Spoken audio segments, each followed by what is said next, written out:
Friends, family and keepers of the faith, welcome to another Del Boy blog, and as ever we're going to date stamp this. It's year 4, blog 30, blog number 186, and it's the 14th of September 2025. Yeah, we're heading, I only started last week really by saying it's the start of September and the start of autumn, and already I'm thinking about October's just around the corner.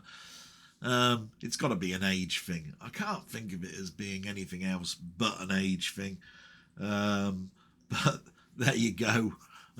Always looking forward to payday, always looking forward to getting another bill completed, always looking forward to something that's beyond my grasp, whether that be better weather, warmer temperatures, colder temperatures, leaves falling on the ground, whatever it is that is the golden path to what you enjoy.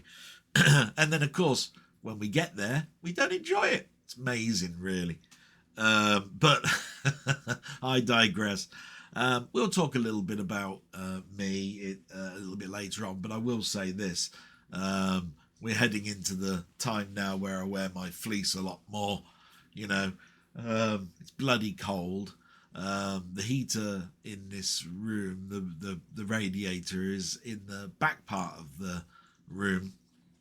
It takes ages for the heat to get down here, and the heater that I used to have, I've given to my mother's bedroom now because it's a tiled floor, so it's a very cold room, and we still need the heater for the main living room. So she's got both heaters now. So I'll have to address that at some point. But I've never really worried too much about the cold, at the beginning anyway, because of hypertension. But hypertension has generally meant that I'm quite warm generally. So when it's cold, I'm more acceptable to it. But that doesn't mean that cold doesn't affect me. I used to be more resilient because I used to go walking every day, no matter what the weather was, rain, wind, I was out in it. And I think my body was more resilient then, with everything that's going on and the fact you can't leave your mother really by herself. I'm doing less walking. And from that point of view, I'm, finding it harder to get enthusiastic about going for a walk in the wind or the rain or anything. It's like anything, motivation keeps you going. So the motivation now is for my mum. So it is what it is. But like I say, we'll talk about that a little bit later on. It's the news that we get out of the way first, and I've written down my chicken scratch as always. Hopefully I can read my writing, but we start off with the news of the war in Ukraine, and the writing that I saw from today's news was the Romanian Defence Ministry confirmed it scrambled 2 F-16 fighters on Sunday after detecting a drone breach.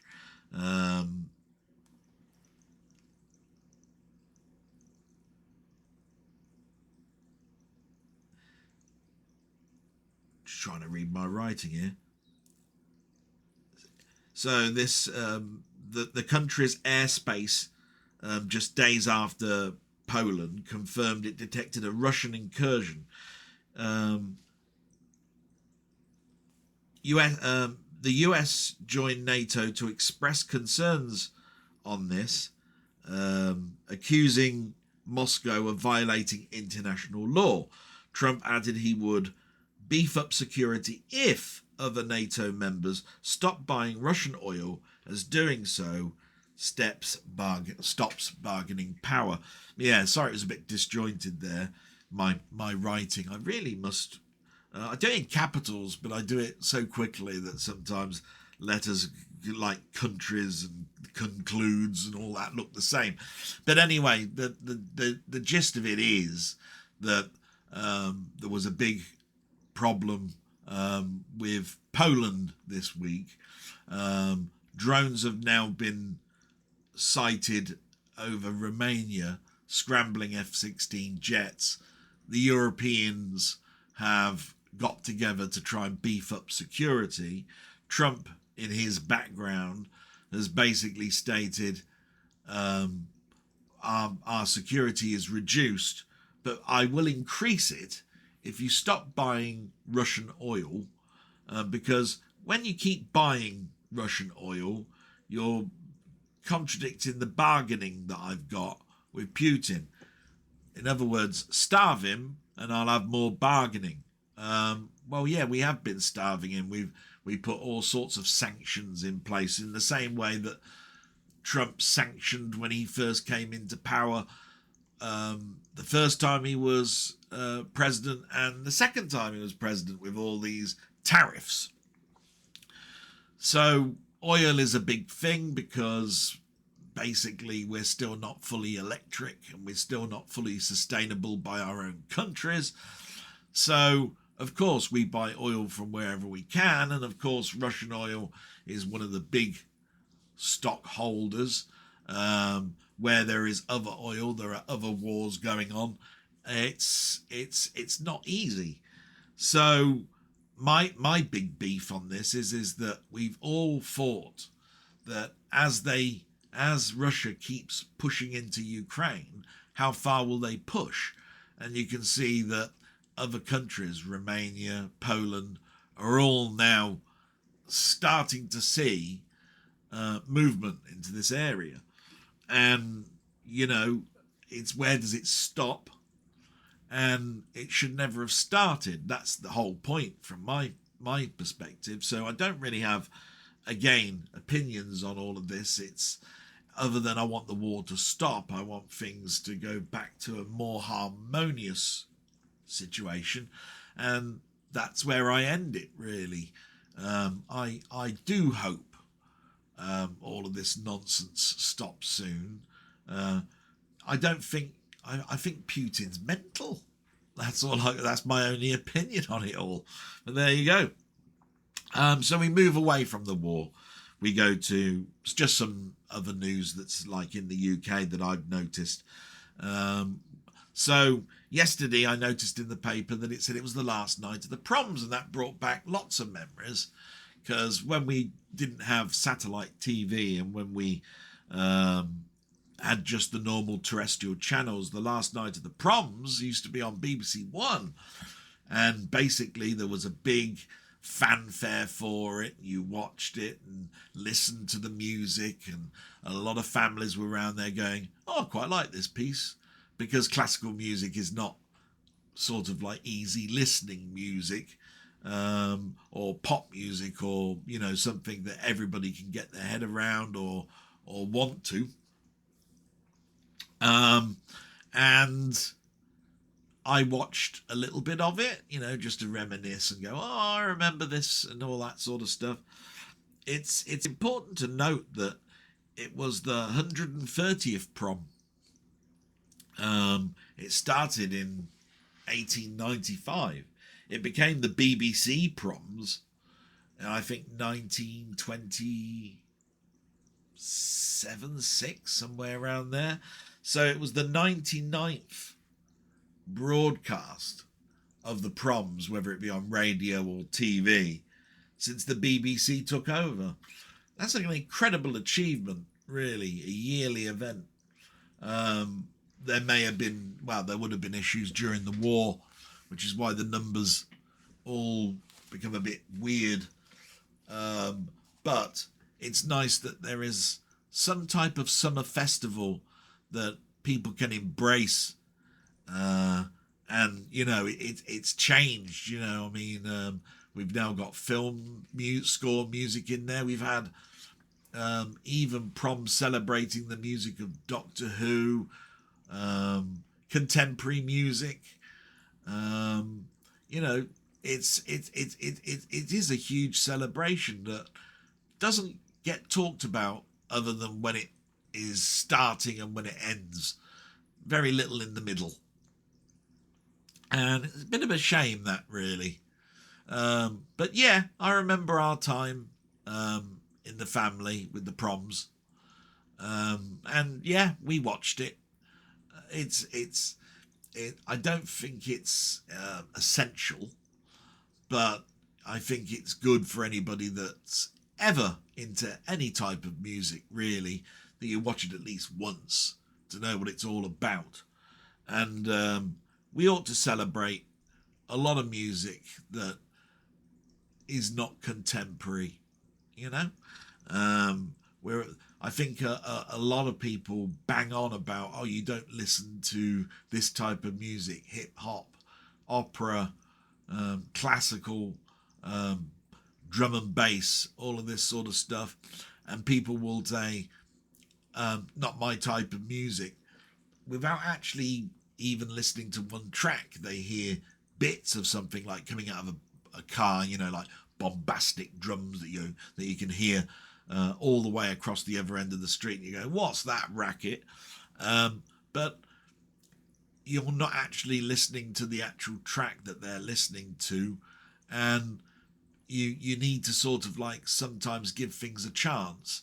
I know I don't like particularly drum and bass, rap and all of that sort of stuff, but I've given it a go. I can actually turn around and say, hey, I've listened to several tracks. I've made an informed decision from what I've listened to. There may be a lot more for me to listen to that might make me appreciate it more, but that doesn't necessarily mean I'm going to like that particular type of music. It took a long time for me to like specific types that I've now embraced, so I understand that.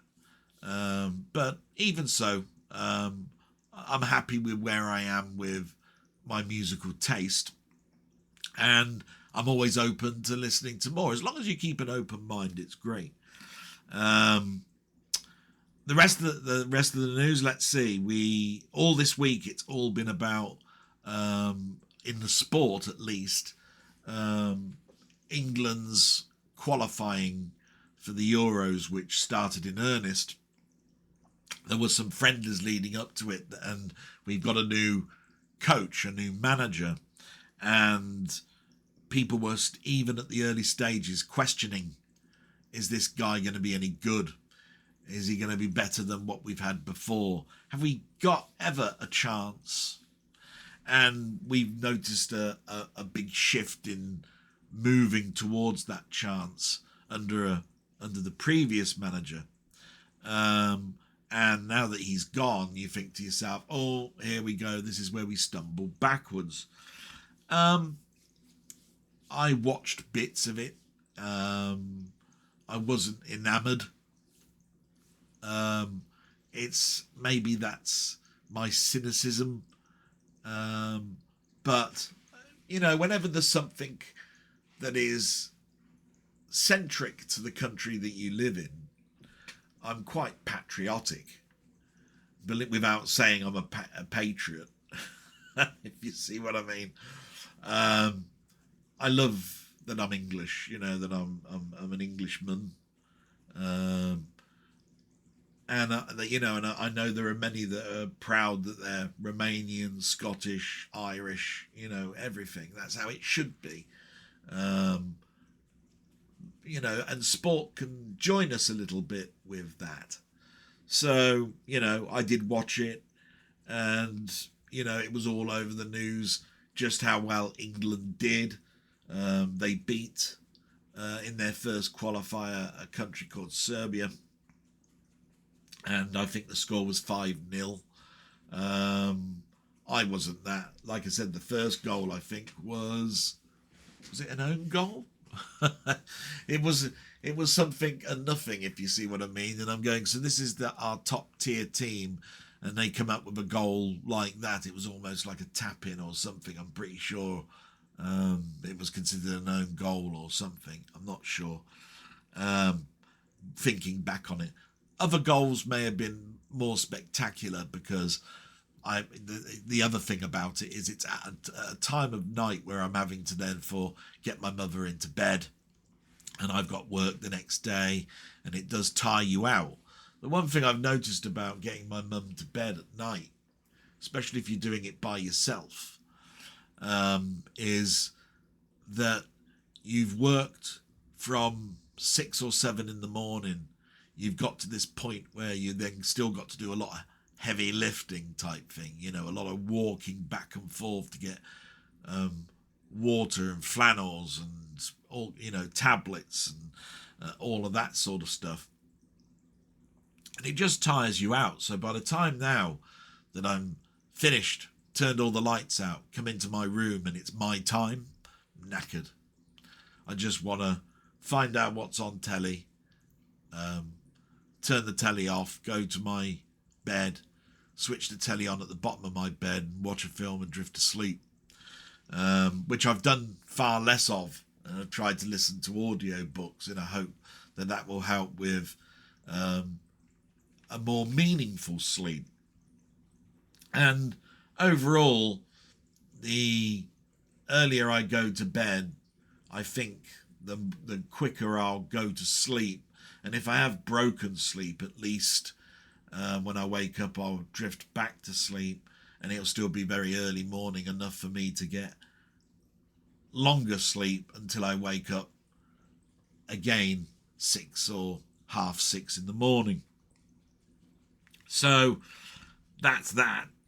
And the last bit of news, which it just goes to show about politics, really. It starts off like this.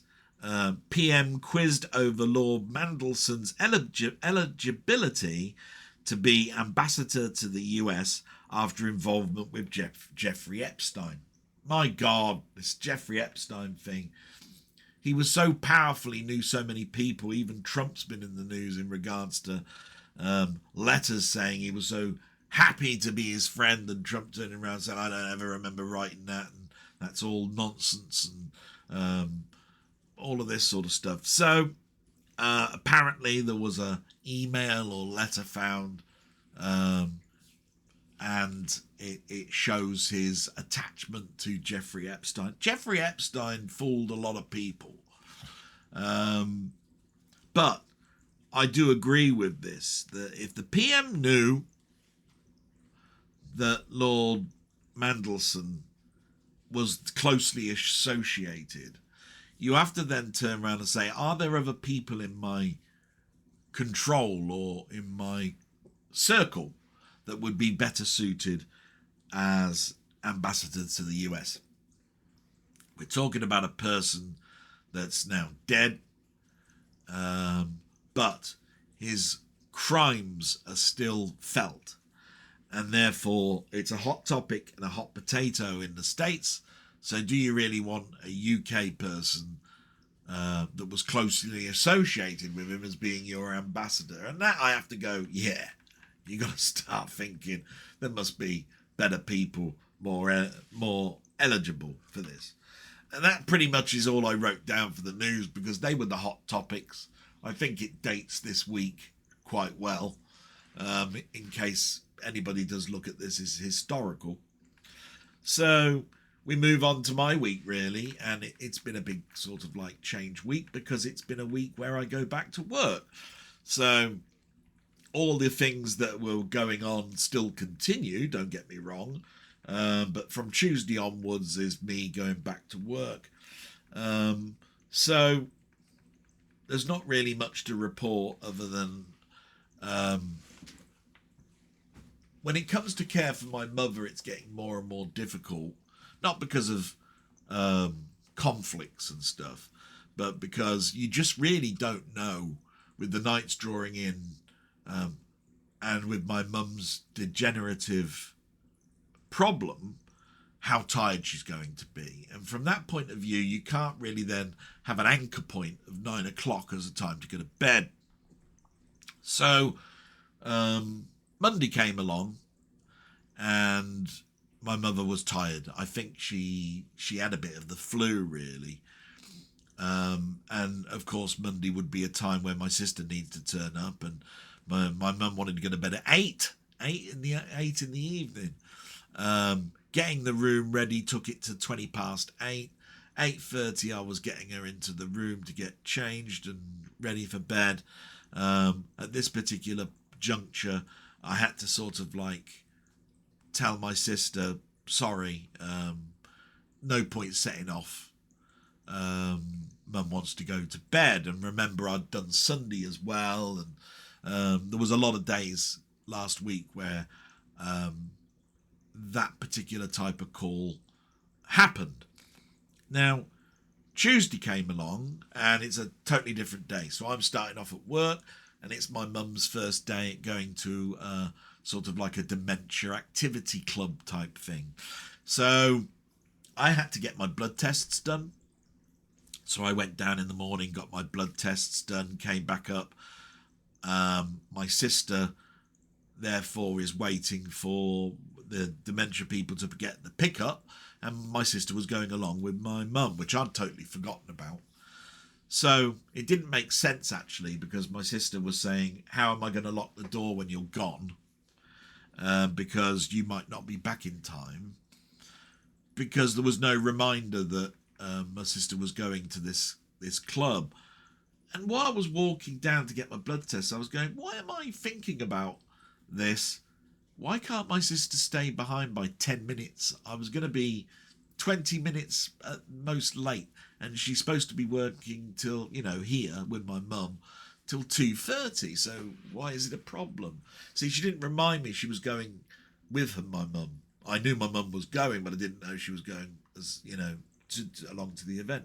So I was thinking, how problematic is that for me that I've got to walk twice as fast to get home, because I don't want the door to be left open and here, and my sister seems to need to go off.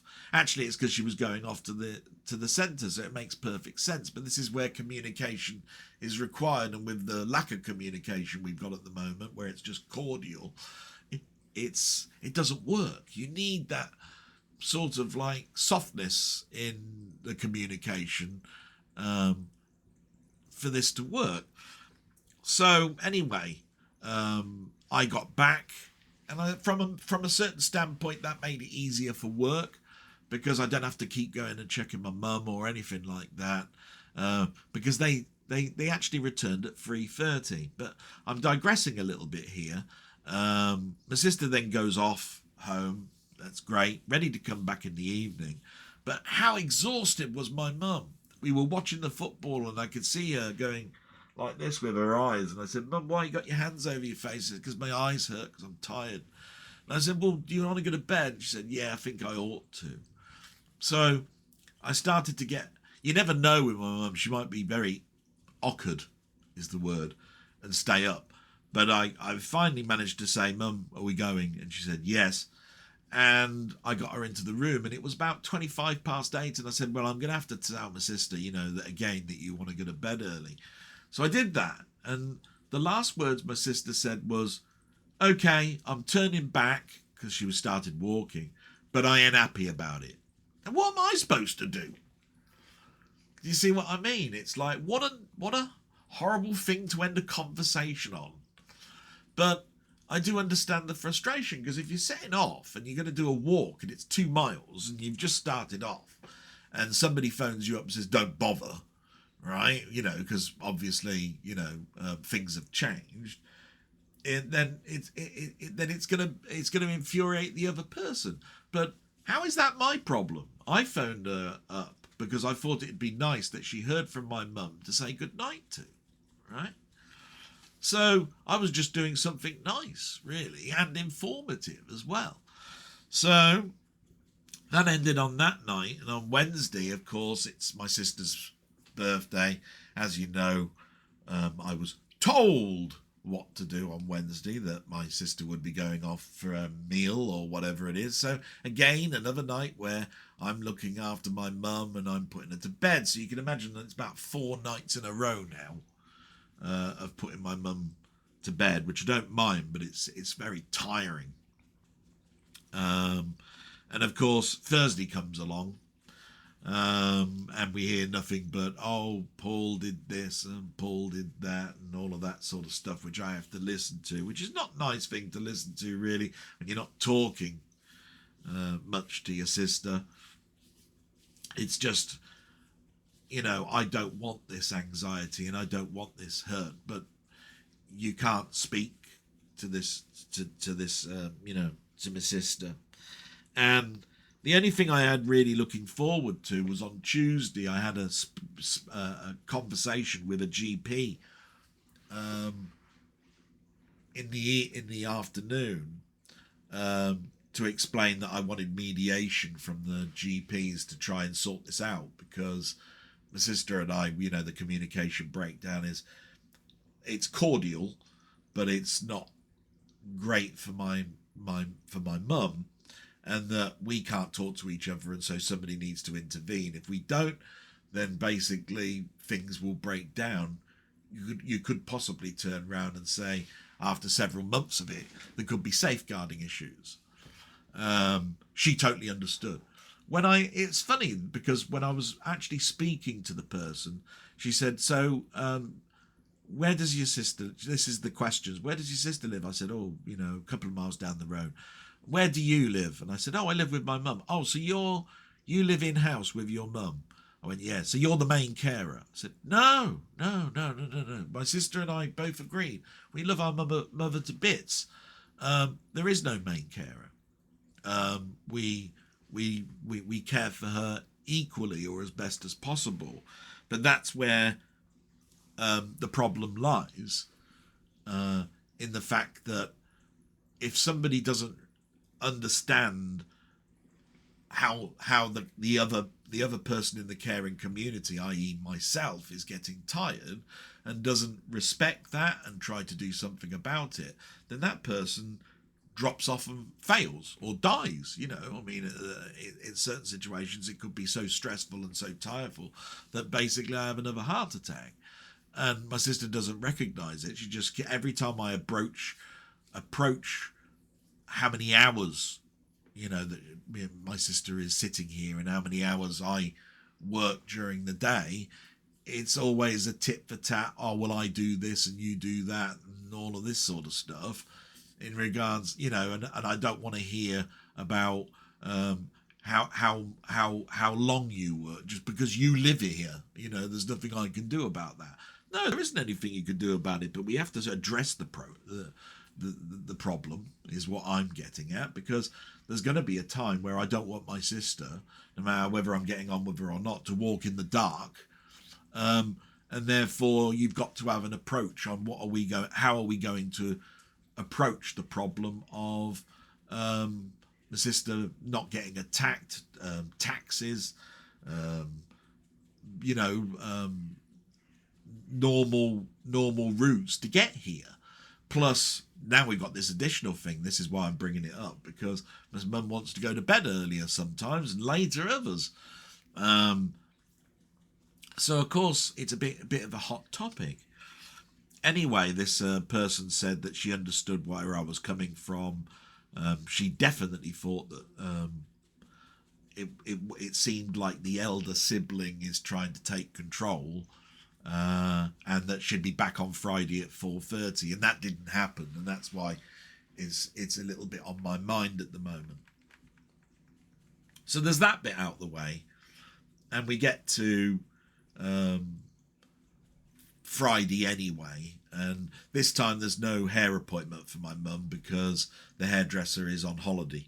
So that was good in many ways, because there's a sort of like saving of money, and you can put that to the following week, but also there's less rushing about and me trying to organise how we're going to get that hair appointment done and all of that sort of stuff. So it was just a normal work day, and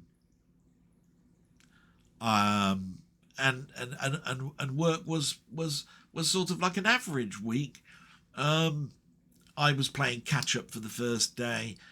We had a new person that was with us that I was showing the ropes on certain stuff, and because I'm now fully back after 4 days, next week we start off with a whole new rota and routine. They've altered things around again, that carries us up to Christmas in regards to how we're going to rank our performances, rate it, how we're going to start off the week, all of that sort of stuff. So, you know, so Friday came to an end, and Saturday, as you know, is the day that I sort of like start to prep the blog, and I try to do some things that will bring a smile to my face, look after my mum, and Sunday I do the blog. So pretty much that's it really for the week. And you can see it's not a bad one. It's just, you know, you just wish for the future to be a lot happier, and maybe that'll happen. So yeah, we got to the end of that. So with the end of my week and the end of the news and all of that, we might as well get to the shout outs. So I better start bringing up my notes here. Here we go. And obviously, you know, as we've all going back to work, we've all got busy lives. I've got a nice little selection of people that have left comments. Some people obviously work longer shifts and all of that sort of stuff, or forget, you know, to leave a comment. But that's fine with me. I'm happy to continue. But I just want to give out a big thank you to anybody that watches, and a big shout out to the people that have left a comment and left a question, because it does basically make this a little bit more exciting, I suppose, from my perspective, because I haven't got a clue what you're asking me. But the other thing is from a person that's listening, there could be also a question there that's a hot topic in their minds. So the people that have left a comment this week are, in no particular order: Steve's Gaming Part 2, Ian Hill The Ramblings, Colin Jones aka Ponder, Carl Todd, Sandra Clark, Martroid, and Gans Teeth. So nice little selection there, isn't it? I mean, really nice. And I suppose we better get crack-a-lacking. Is that word I keep using? Don't know why, it's just in my brain now. With what's going on. So let's have a little look. So the first one up here, look, is Steve's Gaming, and it says, "Hi Del, hope you and your mum are okay and the week wasn't too bad for you. It seems that you're having some family issues. I hope that this is resolved. It's the last thing that you need right now." Yeah, that's what I'm trying to say. "I think they need to appreciate you more for what you're doing. Anyway, I've left this comment far too late again, and I don't have much to say really. So let me throw questions at you." So just want to go back over that. I do appreciate my sister and what she does. What I don't understand is the mentality of, I look after my mum to a point where this is where I'm looking after her, but anything that I see that might be helping you, I'm not interested in. That's one road you don't want to go down, and it seems that that's the way that it's going, and that's why I want that mediation. So just to let you know, total 100% love my sister. That's never going to go away. She's family, you know. I mean, she's been around in my life for many years, but that doesn't mean that when somebody is forcing the issue of being right, that they're right. You've got to have respect for the other person, and if there's no respect there, then basically that's where the problem lies. But anyway, you got some questions for me. He's put question 1: which big box PC game did you enjoy and play the most? Oh wow! You see, I've already made a comment on what the longest game I've ever played, and that's Guild Wars. And this game goes so far back that it came in a big box, huge box. In fact, there were 3 huge boxes and 1 normal DVD case for the length of Guild Wars 1. And it was only when Guild Wars 2 came out that there was no box. It was a digital only download, from what I can remember. Just trying to think now. No, actually, that's not quite true. It was the last physical release. It came with a big model. I remember I was part of the beta testing team. So the beta testing team's got offered a pre-order model of what they call a character in the game called a char, and the box was signed by the programmers and the team that worked on it, and you start to pay for it.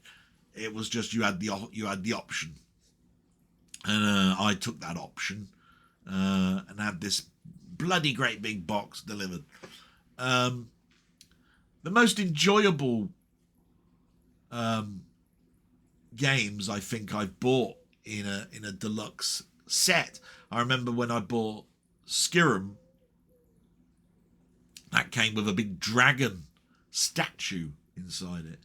When I bought Gears of War, one of them came with a marine statue.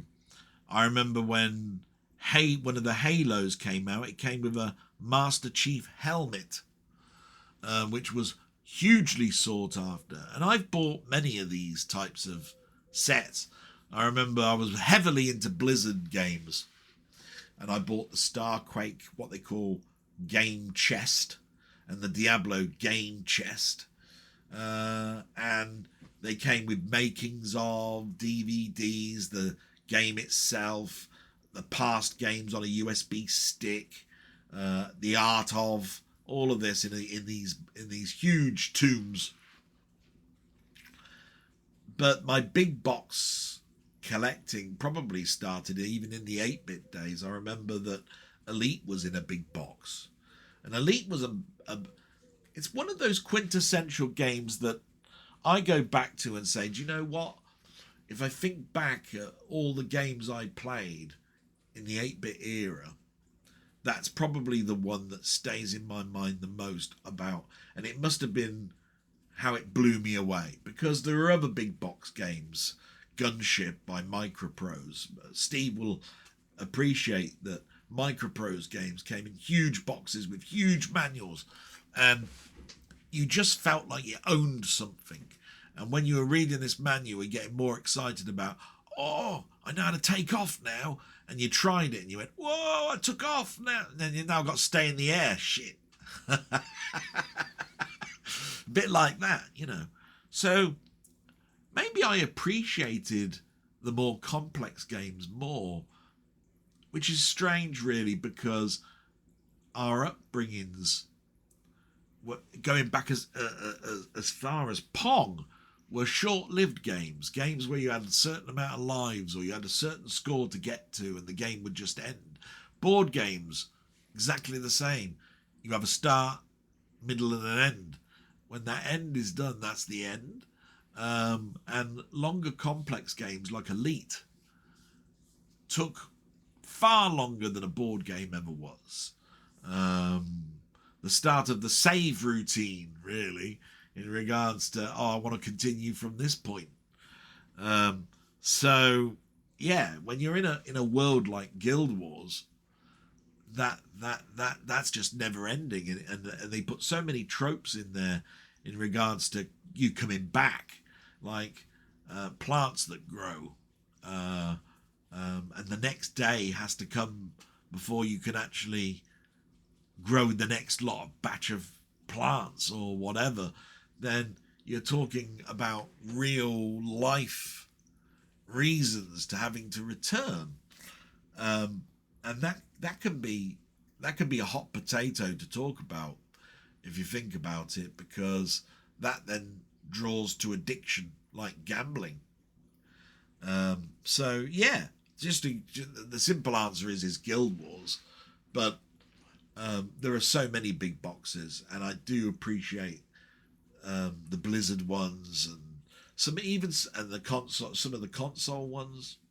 You know, I don't buy so many of those anymore, just purely because I'm not buying or playing games as much anymore. So that need for me to have that special edition has sort of waned a little bit, and from that point of view, possibly my enjoyment of games a little bit.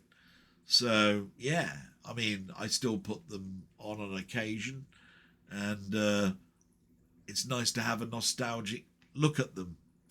So, yeah, so that's that one. That's quite a comprehensive answer for you, I think. Question 2. If you were the Prime Minister and wanted to create a new bank holiday to pay tribute to a video game, what would the bank holiday be called? All the best, mate, and love to your mum. Thank you, and I will pass that on. And I suppose, really, it goes back to what I've just said, really. What game did you play the most, or what one was the one that even now you talk about? And that's Elite, isn't it? I mean, so would I have an Elite day? Can't really call it that, can you? Because it'll turn round and bite you on the arse in regards to, well, I'm not elite, so it's not my day then. Is that what you're saying? Because I'm not an elitist. So maybe I'd call it the Mostly Harmless celebration. Because I think we all are mostly harmless. It was a ranking in the Elite game. Elite, I think, deserves accolades. Some people think it doesn't because it's overhyped. And people that have disassembled the code can see that. As far as I'm concerned, the very thought of thousands of planets that you can go to, all named differently, all with different ecology systems, and different galaxies to warp to, etc., blew my mind. And it still blows my mind today that you can have a BBC Micro or a Commodore 64 or a ZX Spectrum or whatever running this game with that big a world, a universe to explore, regardless that it's the same thing over and over again. Buy goods, launch, get to a planet where you're going to sell your goods, fight a few battles, dock with a space station, sell those goods, continue ad infinitum, along with upgrading your ship. That's it. In a nutshell, that's Elite. It didn't matter to me. It was the excitement and adventure of what could possibly be happening. So that's the end of that, Steve. I hope that was a good enough answer. Really appreciate the question. Can't wait for you to sort of come back a little bit in regards to your channel. I know that you've been busy coding, but I'm hoping that coding doesn't take us away from you learning more of your experiences of the games that you used to play. Coding, I've really looked at your 2 games that you've written just recently and enjoyed immensely watching others die repeatedly trying to play your efforts.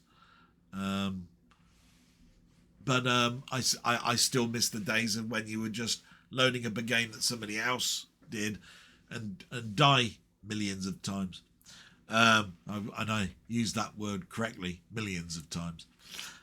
So thank you very much, and brilliant. Thank you for that question.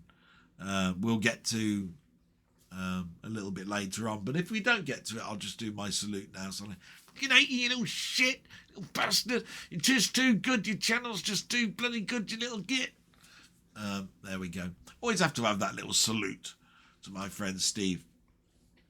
And we get to Ian Hill, the Ramblings, and he's put, "Hi Delboy, hope you and your mum are okay and you're getting through what life throws at you. I think having some form of stability in your situation is the key. Enjoyed our live as always, though we had to have it on Thursday this week. I thought it was good because we did not really cover any films this week. I think it worked well. I hope our audience enjoyed it too. They were leading it in that direction.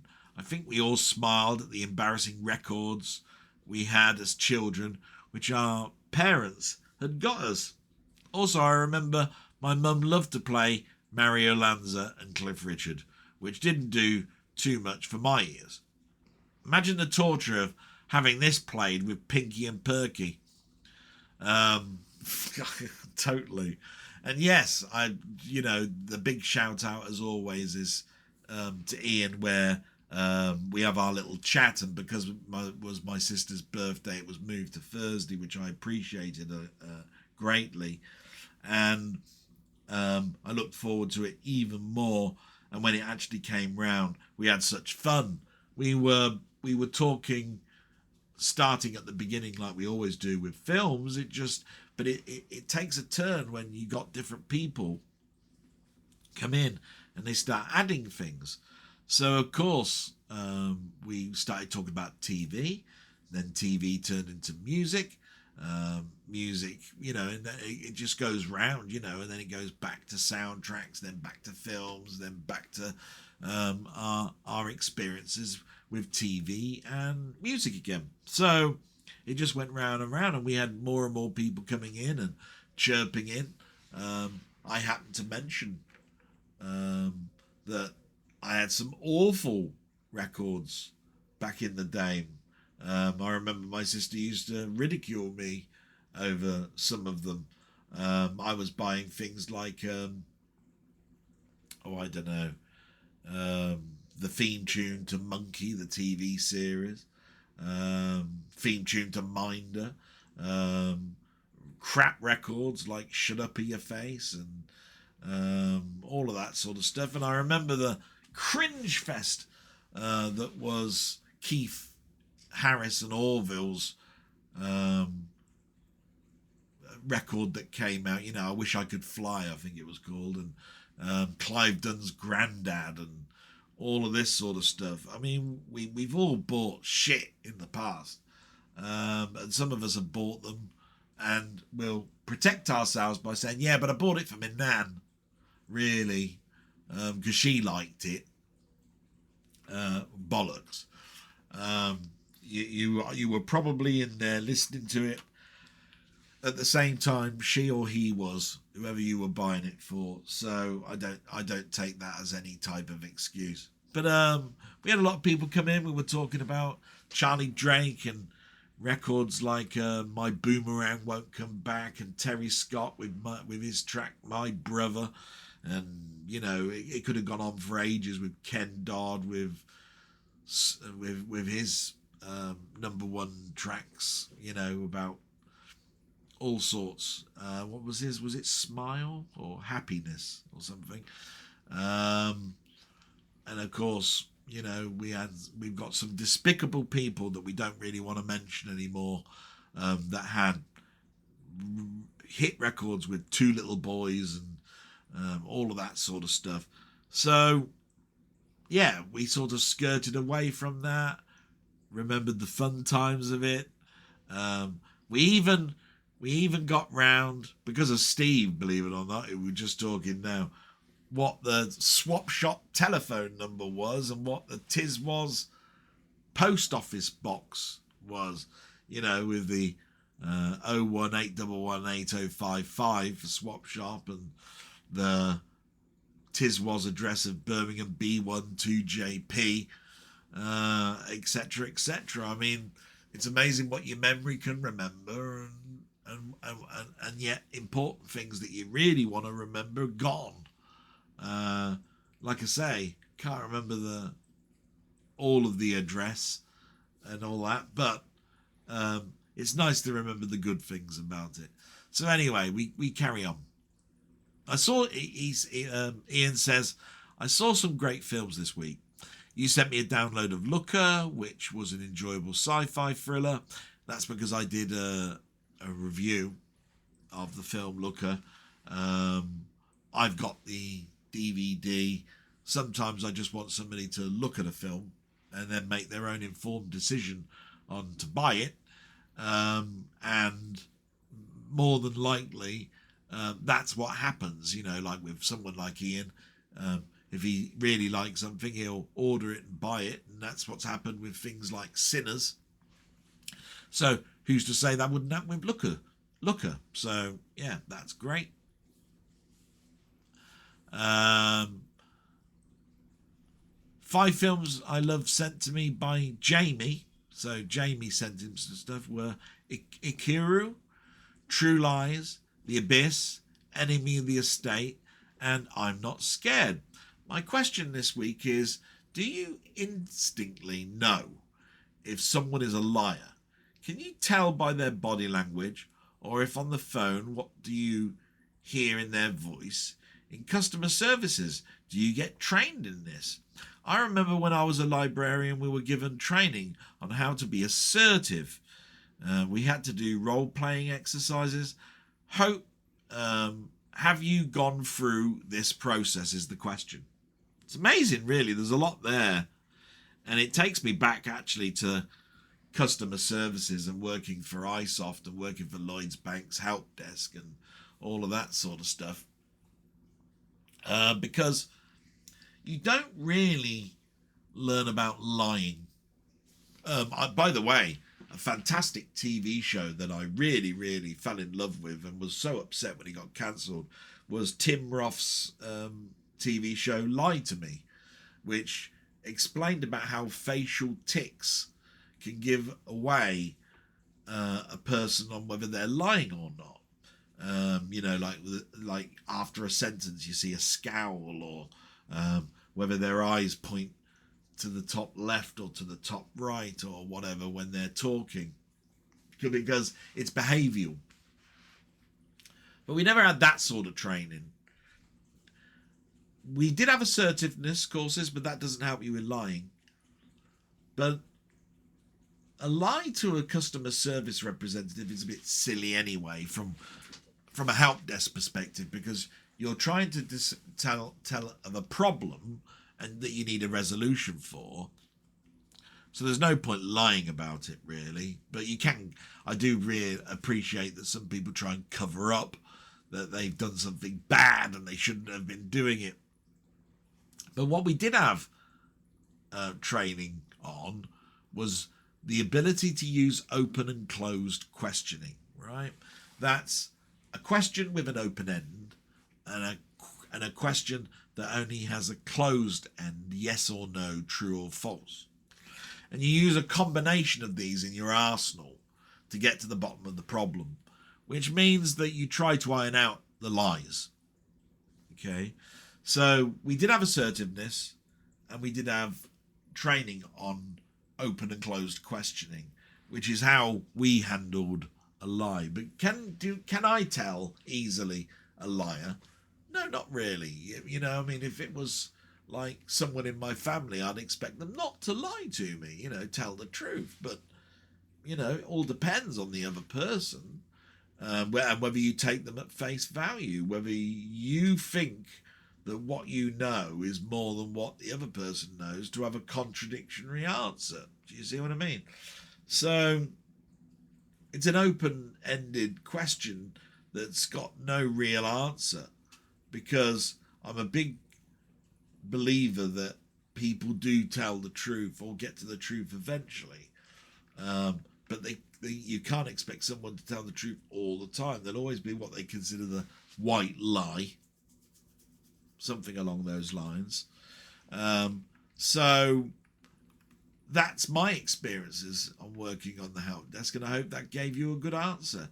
Thanks very much for that. So I'm just going to take a little bit of a break. I'm just going to splash my face, refill my drink, and it's going to be like seconds to you, and I'll be back in a moment. So hope you're staying tuned. Thanks very much. Won't be a moment. And so we continue. And I just want to thank Ian for all of his support and everything that he's given to me. I have an immense time when we have our live chat. I don't know quite what my week would be without it. You need that little stopgap in the middle, that makes you talk to others, feel appreciated, all that sort of stuff. And that's definitely what I got on Thursday and all the Wednesdays before it. So if you haven't looked at Ian's channel, please do so. I always put a description in all of my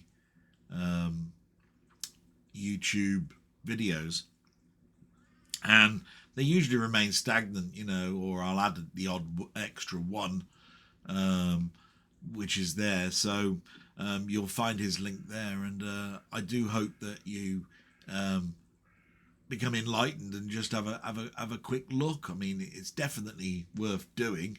There's always something, I think, on his channel, something that you'll appreciate or will have a nostalgic bent for, depending on your sort of like age range. But you'll always learn something. So I hope I answered his question correctly, and we move to Colin Jones, aka Ponder, my friend. So what's he put here? He's put good news on the driving license. Well, yeah, that was a bit of good news, and this is where you have to sort of like aim on the positives. Nothing's changed at the moment. I did put on a tick box, tell me by text message, tell me by phone, tell me by email. I also tick the box for post, and nothing. But it does take up to 3 weeks, and therefore, I can't expect. I expect. Well, I hope, should I say, not expect, something this week. The last time I spoke to them, they told me that it was listed as a priority 1. Well, what does that mean? It's definitely done within 3 weeks, and it could go over. Is the when you're not on a priority 1? God knows. So let's see. He continues, red tape again though. They can't do anything without a metric ton of red tape. No, they can't. Sorry to hear about the family upsets. Things have to be done for your mum. Sending my regards as always. But you being there all the time with barely a break may well drag you down, and you really need the support of the people around you to cope, which is what I've been trying to explain. It is what it is, and I'm coping. It's just it could be so much better, and take it like this.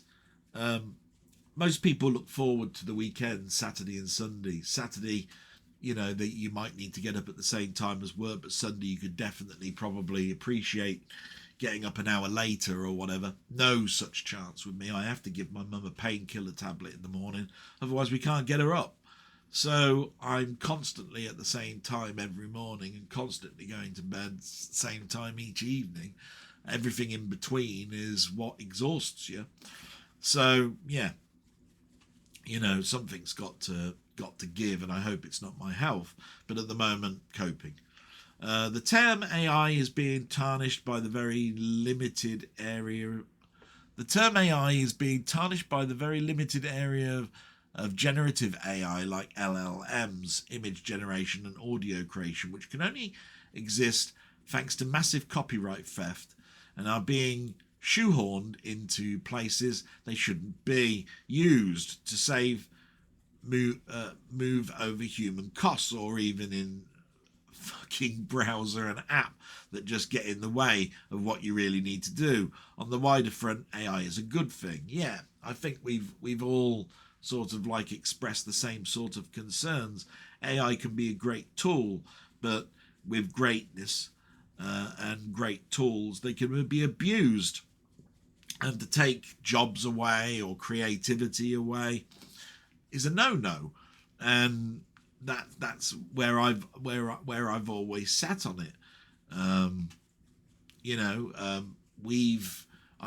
AI came into something this week with work.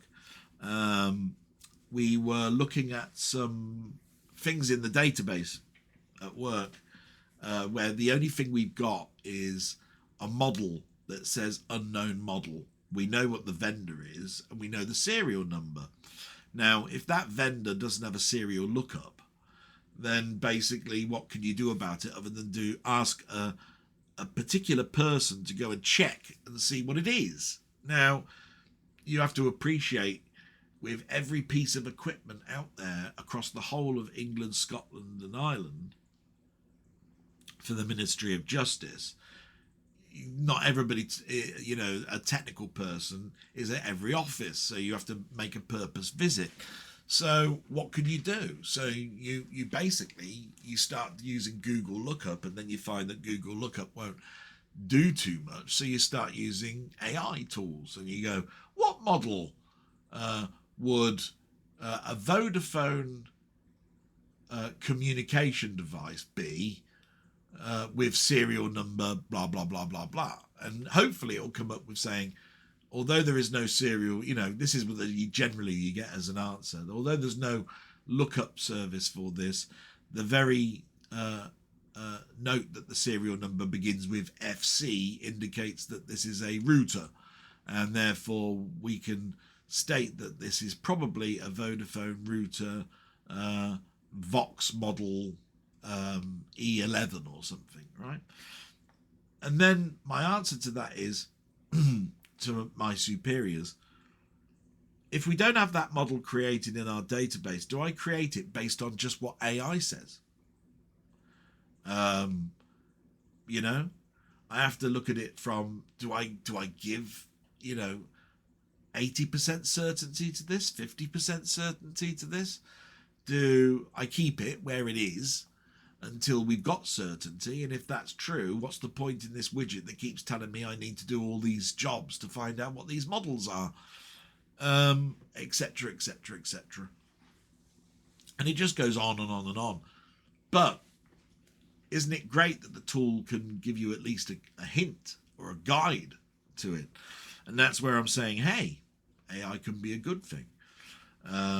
But the ability to take an extra that's running towards the camera in one film and take that extra and plonk them into a different film, but the same person, and not pay them any royalties, that's terrible. This is where I say, full stop, no, that's the wrong use for it. And I will always think that. We had that talk last week about Dolby Vision 2 using AI. Well, what is AI other than it's upscaling and it's guessing what the next frame's going to look like, and then changing the dynamic ratio of the screen based on what it thinks is the next frame, etc, etc. It's one of those things where it could have a good use, and that possibly is a good use, but you hear the word AI and people go, oh, horrible, oh. And I get that, but you have to look at these things and go, I'd rather have something that puts a bad guy away, or medication or something has advancements, because AI did a task that would have took a human person hundreds of years, and now it's been cut short to decades, say. Anything that's the betterment. In that retrospect, I sort of agree with. So anyway, the Powel RGB030 is the only handheld I've owned that I actually use regularly, and this includes my adopted Switch. Yes, and that was what it was. It was the RGB030. I thought it was the 35. I can't remember what I called it, but that's the one I've got. It's nice. It's got Pico on it and all sorts of stuff. I never, at the end of that blog, I looked again for about 20 or so minutes, couldn't find it, and then I forgot all about it. Isn't it amazing? But at that time, it was like, oh, I've got to find it. It's really annoying. Mortgage is a logarithm of death, mortality, and silence, gag, and it's silent death. Yeah, there we are, mortgage. Yeah, that's what I was trying to explain last week. My sister did explain it to me, and I couldn't quite remember all of it. I do not blame you and not wanting an app for Twitch or indeed anything else on your phone. No. Like I said, I sometimes go on Twitch and I'll use the web version, but it keeps asking me to log in and all sorts of stuff. It's a pain in the ass. But I do want to support my friends. So, of course, I do sometimes just go, do you know what? It's not going to hurt me. Do it. You continue, I'd jump at a Commodore 128 if I could get one at a reasonable price. I think the Mega 65 is close to what the Commodore 128 could have been, but the cost is rather prohibitive. Oh, for definitely. That Mega 65? Wow. Such an expensive thing. But that was just a theoretical thing, and it is my favourite, probably 8-bit. I think yours was the Sam Coupe, if I remember rightly, or Sam Coupe, being one of the last 8-bits coming out in, what, 1989, was it? And I think it celebrated its 35th anniversary, wasn't it? Not too long ago. So yeah, I don't ever remember even seeing a Sam Coupe until I went to an event, a computer event. I think the Computer History Museum's got one. I do know of them. It had what they call a famous T-shaped motherboard. Is that right? If I remember rightly. And that's because the Sam Coupe was designed by 2 ex-Sinclair engineers. Is that right? Am I getting this right? I'm sure of it. The T-shape was because it had in its case the possibility of you having 2 floppy drives. They were 3.5-inch floppy drives, and they connected to a connector on the board. But because they slotted in, the motherboard had to be a long at the top, and then through the center, so it made it a T-shape. Yeah, I'm pretty sure I'm right with that. It was also one of the ones that have an early expansion beyond what you'd think is right for an 8-bit computer. If I remember rightly, it came out with 256k of RAM, early expanded almost immediately to 512, and has a theoretical limit of 4 meg, I think. That's unheard of on an 8-bit machine. But it has many flaws. If I remember rightly, this is all from memory. Sam Coupe, let me think. It tried to be backwardly compatible with the Spectrum, but had a processor that was twice as fast, but because of the way memory access was controlled, it generally stayed native to the same speed as a Spectrum. I think that was its Achilles heel, I think, if I remember rightly. Saying that, the game that was running at the event that I saw, where I saw it playing, and I was quite impressed with it, I think was Manic Miner. Was it Manic Miner? Might have been a Boulder Dash clone, actually. And so the Manic Miner might have been on a YouTube video I saw years back. Yeah, it might have been Boulder Dash. And it did look graphically close to early 16-bit type games. Definitely higher than a Spectrum 128. And closer possibly to the Spectrum Next in regards to its colours. The definite.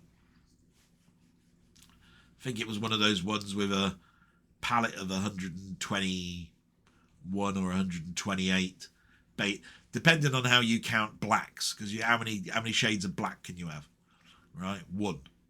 Right, so you know the numbers don't always total up. But I like the look of it.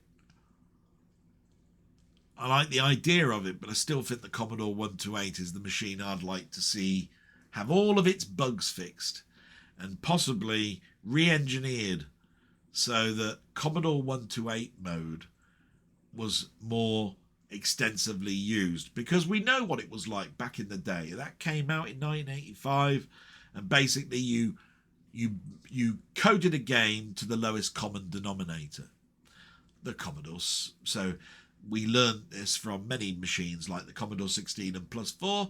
More Commodore 16 games came out than Plus 4. Why? Because Commodore 16's machine was the one with the lowest spec. So if the Commodore Plus 4 has got a higher spec but is backwardly compatible, you know your Commodore 16 game will run on it. So it's going to be exactly the same with a Commodore 64 and a 128, in the fact that you'll keep developing for the Commodore 64, won't you? Because it's the biggest and it's the lowest common denominator.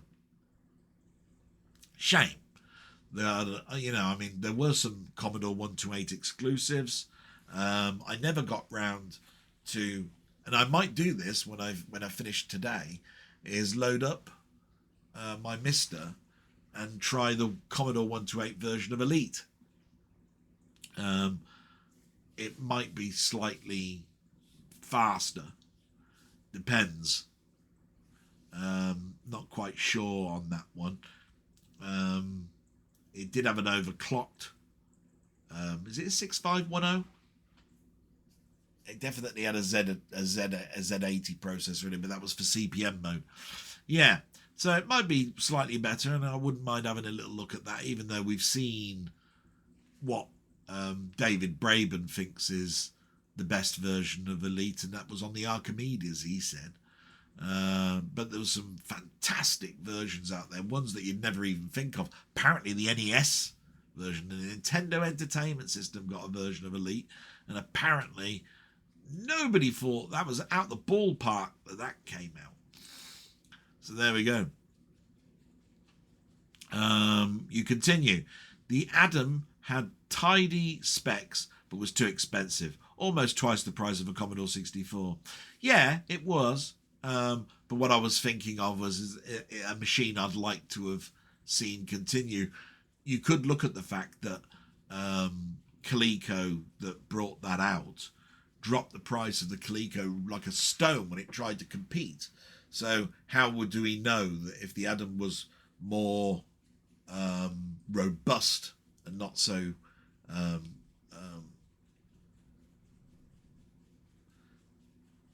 I mean, it was basically ineffective because they were you were sending more machines back with faults than you were with keeping the ones out there in the real world. So if that was taken out of the way and sales continued, maybe the price would have dropped because all the other prices around it were dropping. We do know that companies run themselves into the ground trying to compete. So we don't know, do we? The Enterprise was released in 1985. It's a gorgeous looking computer. The Mister does have a core for this beauty, though. It's not via update all. Yes, I do understand that. Was it the Tatung Einstein? Is that right?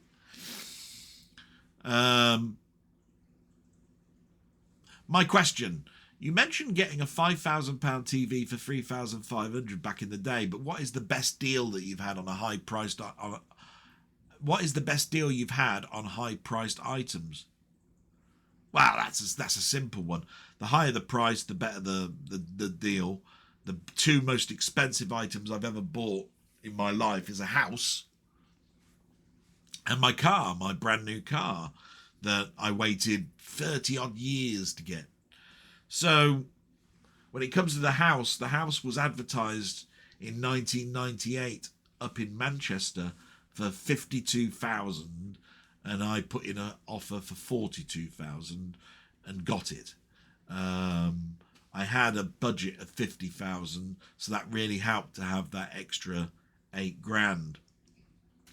Especially when I sold it, I sold it for 106,000.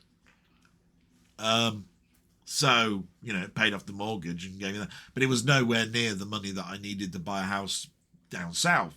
That's where your money gets eaten up. And of course, I was out of work for 2 years with sciatica. So, and I couldn't therefore draw money on benefits because of your savings. So basically, a lot of my money got eaten up in those 2 years. And then over the years, I've put some of that money into the maintenance of this house. So, yeah, that money dwindles down quite considerably. The car was a weird one. The car I wanted was sold, but they offered me an equivalent. This car had been previously bought by a customer, over-spec'd. So this guy spec'd it up too high, and his company went bust, and he gave the car back to reduce the debt. when the company went bust. So this car was spec'd at 28,000, something like that. And I bought the car at 22, or was it 21.5? And it was 4 months old. So it only had like 5,000 miles on the clock. So it didn't make it brand new, but it made it the same year new, with the running already done, because it had done 5,000 miles, and a car that was, when brand new, 28,000, reduced to 21.5, 22. So yeah, I snapped that one up. I don't regret that. I paid the loan off within 6 years, and you know, ever since then it's had all its full MOTs, full services, you know, and it's been a pretty good, reliable car up until this year when the clutch went. That was bad. That was an expensive item, but other than that, you know, I've had nothing like the air conditioning unit fail on it or anything. I've had the belts changed, all of that sort of stuff that you generally do because a car gets to a certain mileage, you know, timing belts and so forth. They need to be changed, you know, at certain events. Some of them will say when you get over 100,000 miles, others will say 70,000 miles, others will turn around and say 30,000 miles. It all depends on the car. I think with mine it was the recommendation for the timing, drive belt, fan belt and everything else was, I think, 70,000 miles.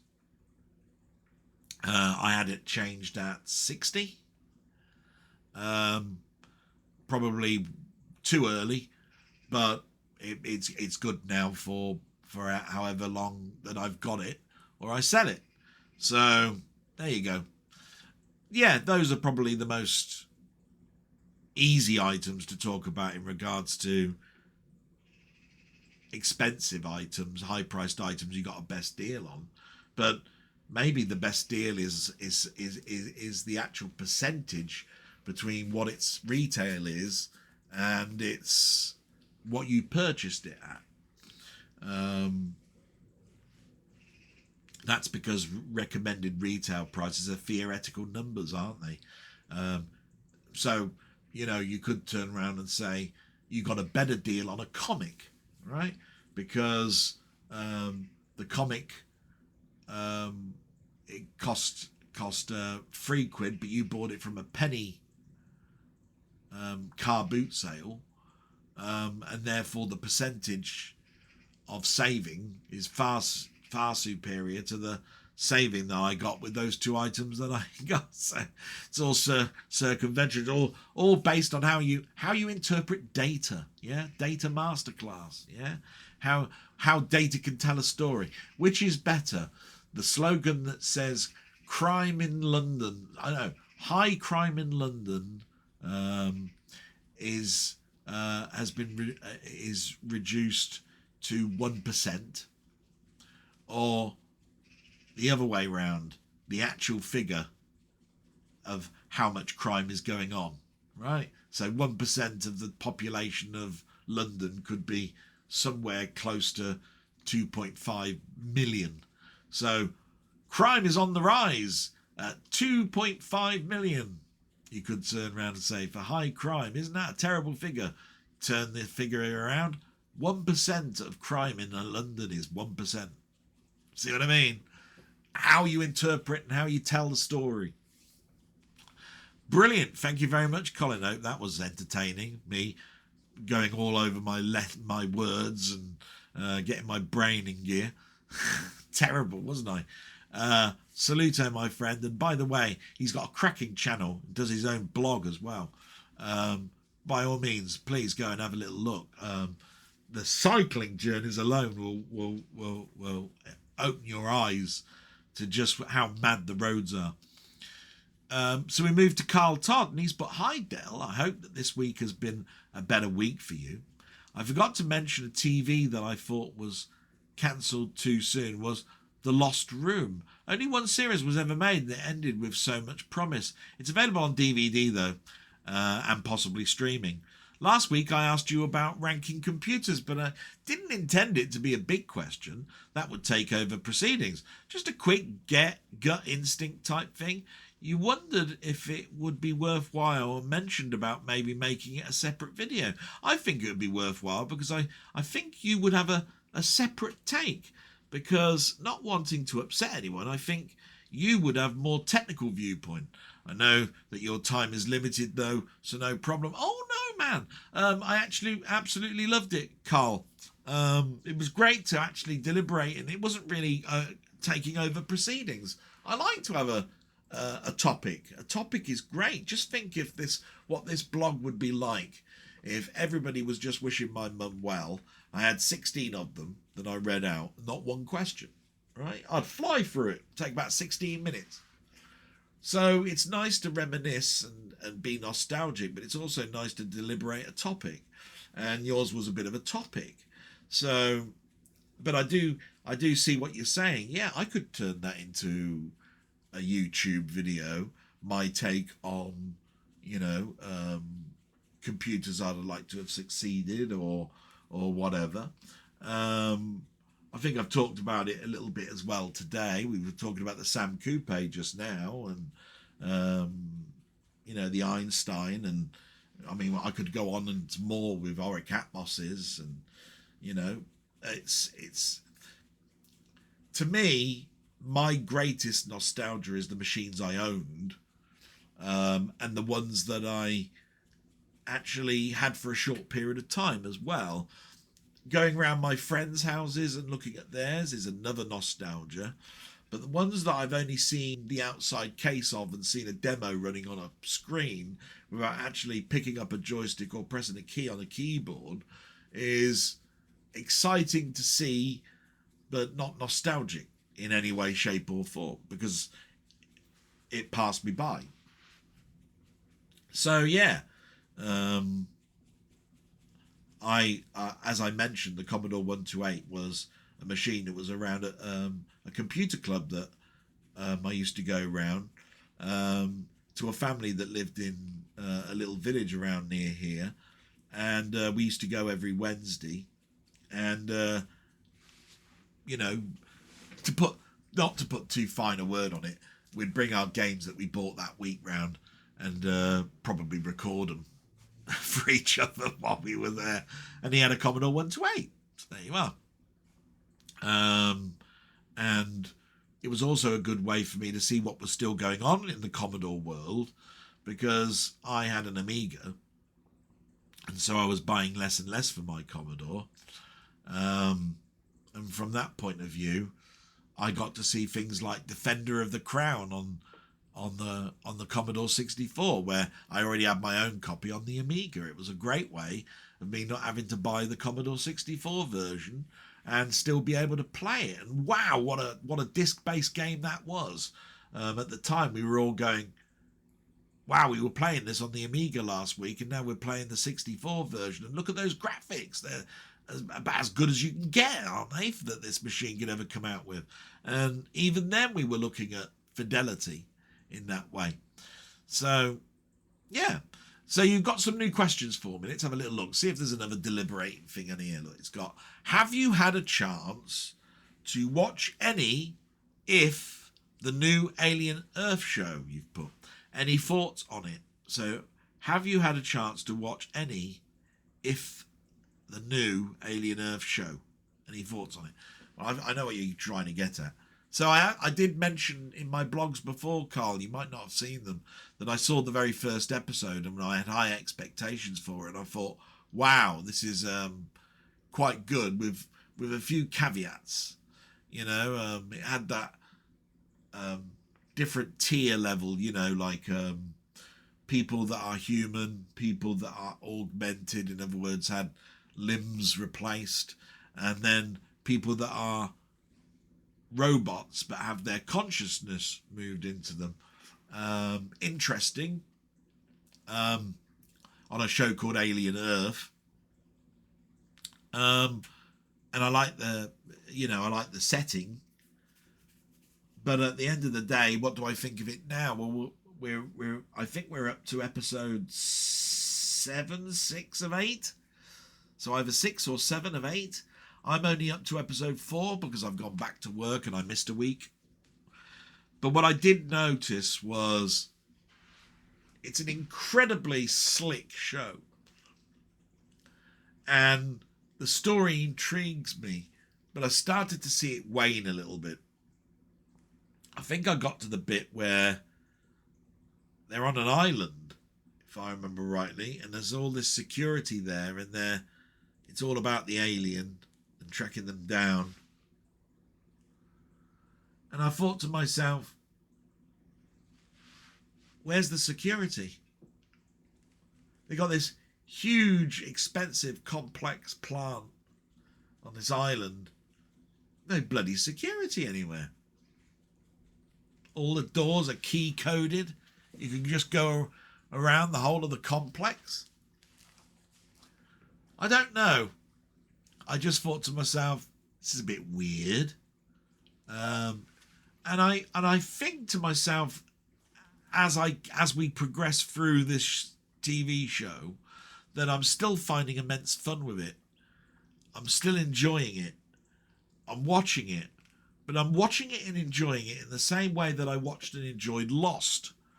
And then we all know what happened with Lost, don't we?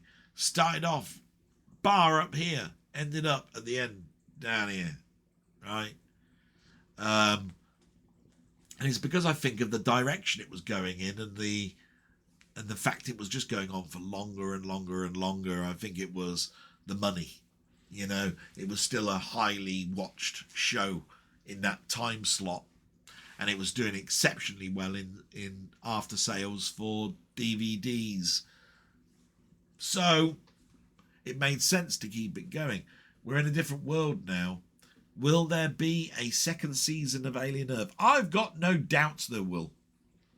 It doesn't matter how bad the story or telling might go. It's Alien, isn't it? I mean, it's got too big a fan base that they won't recoup their money or get their money.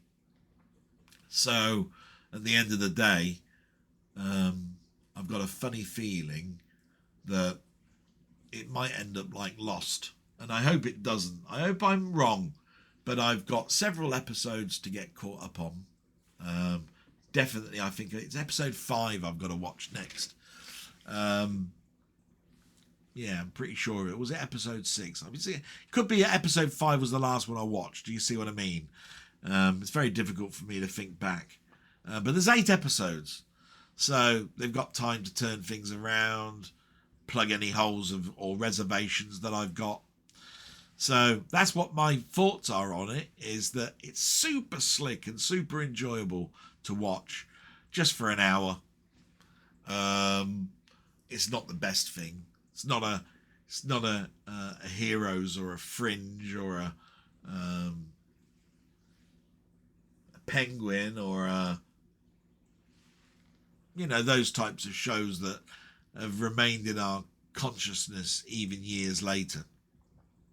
Number 2, you say, I don't think you have a Vectrex. Do you have any interest in the Vectrex Mini? High interest, matey. I had a Vectrex for a very short period of time. Back in the day, 1981, 82. And it, got rid of it. It's because I had a VIC-20 and I tended to find I could do more with the VIC-20. And as much as I love vector graphics, there wasn't enough for me to keep it. Plus the cartridges were bloody expensive. $29.99 or $25.99 to a person who wasn't even in their teens yet and had a VIC-20 where you could buy things on cassette and load them in. Mate, it's all to do with circumstances, isn't it, really? So am I worried that it's not a vector display and all of that sort of stuff? Absolutely not. I'll never own a Vectrex, I don't think. If somebody gave me the money to go out and buy it, I'd probably buy it on something else, right? It all depends on how much you want that original hardware, do you know? And I just know that somebody would give me £600 and they'd say, go out and get that Vectrex that's on eBay right now that's there at 599 quid or something. I'd probably look at that 600 and go, do you know what? That could buy me a new webcam, or it could buy me a new graphic card, or it could buy me a new processing chip or whatever. And I'd be thinking to myself, I'd be talking myself out of it. So a Vectrex Mini sort of like gives you a standalone version of something that I could do under emulation. So I don't even have to, all I have to do is just turn it on and choose the game and play it. Yeah. It has got a HDMI output. That'll go to a monitor. It'll still be exactly the same. No vector display. But I'm going to leave it till a little bit later on, because there is a channel I watched this week where they put the questions to the lead designer of the Vectrex Mini to talk about the rationale of the project and what the future might be. So watch this space. The other one is I'm pretty sure you know this. Mainmeister did this great thing a week or so back in regards to the Vectrex Mini and a little bit on the Vectrex itself. He's always enlightening us on his ownership of the Vectrex. So there you go. Number 3, Hammer are back releasing their back catalogue. If they were to start making new movies, which of their classic characters would you want to see first? Oh, God. I think anybody that knows Hammer, and the first thing they think of when asked the question, what's your synopsis of Hammer films? You're bound sure to mention all of the Universal classic monsters, aren't you? Which is going to be Dracula, Frankenstein, Dr. Jekyll and Mr. Hyde, the Wolfman, the Invisible Man, etc., etc. So we've already got The Curse of Frankenstein coming out next month as one of the bigger titles. So would I love to see a 4K restoration of Dracula? Absolutely. Yeah, am I going to see it this year? Probably not. Are you going to see it next year? Possibly not. Again, it's very difficult to gauge, isn't it? Because they've got, I think, a game plan that I remember seeing on the internet when they were talking about this range, in that it's going to be done like a season 1 and a season 2, where there's going to be 12 releases in the first batch, and then there's going to be 12 releases in the second batch. And so far, we've only had, of note, Captain Kronos and Curse of Frankenstein as the 2 big titles out of the whole middle cluster of films. So I've got a funny feeling we're going to have intertwinings, mummies, Frankensteins and Draculas over the next year. So I hope I answered that. And you put, thanks again for answering my question. It's always enjoyable to hear your opinion. But wishes to you and your mum. Oh, my pleasure. So I'm going to be back again in a minute. Like I say, just got to check on my sister just to make sure everything's okay. And I'll be back very, very soon. So thanks to Carl Todd for that. That was brilliant. I really enjoyed that. I hope I answered those questions. He said, thanks again for answering the questions. Always enjoyable to hear your opinions. That's brilliant. And we moved to Salute, my friend, and moved to Sandra Clark, who's put, hi, Del Boy. Thank you for reading my question, but you didn't answer it. Is your Switch 2 working fine? ? Also, the only gaming things I own is a laptop, so I can play Steam games. if you want to recommend one, but not a Vampire Survivors type of game, please. I know you love them, but I really don't have fun with them. I wanted to also comment about that question of the future. My dad was a huge space fan and had a telescope in the backyard for years. He wanted so much to see mankind step into another planet, and sadly he never got to see it before he passed. But do you think we will see man stepping onto another planet for the first time ever in our lifetime? I guess I have 30 years left, but I don't think it'll happen, and that is a pity. It would be a wonderful thing to see man or woman finally putting foot on another planet. The thought is so exciting, but it's not going to happen, is it? Thanks very much, Sandra. And I did answer you in text because I didn't want you to think that I hadn't answered your question. But the simple answer was I thought I did answer it.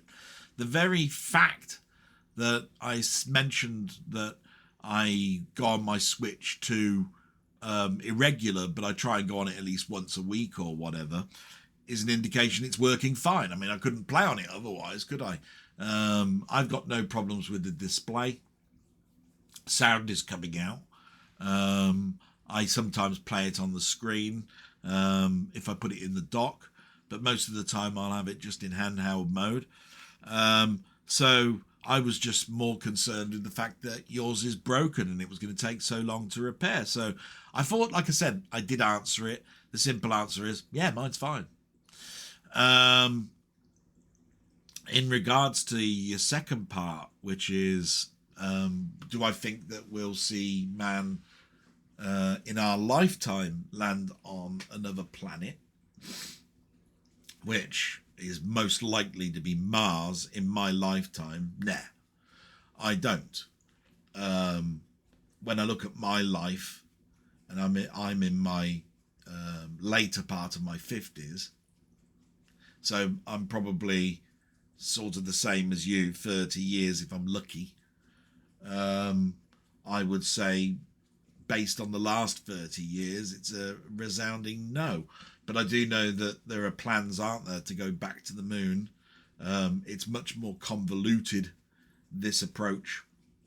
And if you look at any YouTube documentary on space travel, they'll tell you the reasons why. We went to the moon in one rocket, one trip, and there was nothing about recycling any of it. Money comes into it. At that particular time, we were in a space race. It was money is not an object. There's no brick walls in regards to money, really. So they took money away from everywhere to fund it, and they did it in a record amount of time. Now it's all about how much of the technology can be salvaged for this trip. So it's all about fueling pods up in space that we dock with, and then flying up there and then landing in the same rocket rather than an individual ILM, landing module. You land with the same rocket and it then docks with another refueling pod and then flies back, and that rocket is therefore lands on Earth and is usable again in a similar vein to space station and the shuttle. So yeah, what took a couple of orbits around our planet, a slingshot, use the gravitational planet of the moon to shuttle yourself back with a few burns, with a one trip and leave all the technology behind, is not looked at now. So it's going to take a couple more years before we land on the moon, I should think, again. And then it's, have we now got the technology now that we can make for yearly or huge expanses of month or year travel to get to Mars? Like I say, we know sort of how long gravitational effects take to get to these planets because of Voyager. So, but this time we're talking about how long you can live in space before you go mental, all sorts of other stuff, rocket technology and how fast we can travel, and all sorts of other things.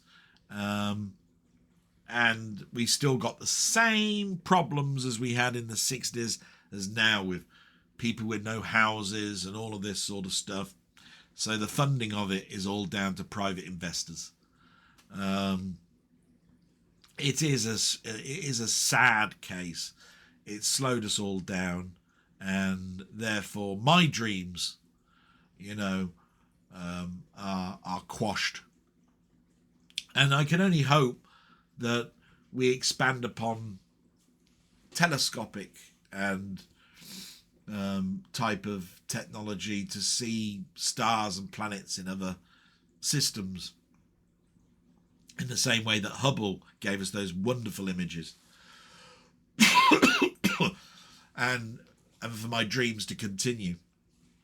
So that's my real answer to that one, and it's such a shame to end on such a sad thing, because I'd have loved to have turned around and said, of course we're going to land on Mars in my lifetime, but I don't see it. Other people will vary with your answer on that one.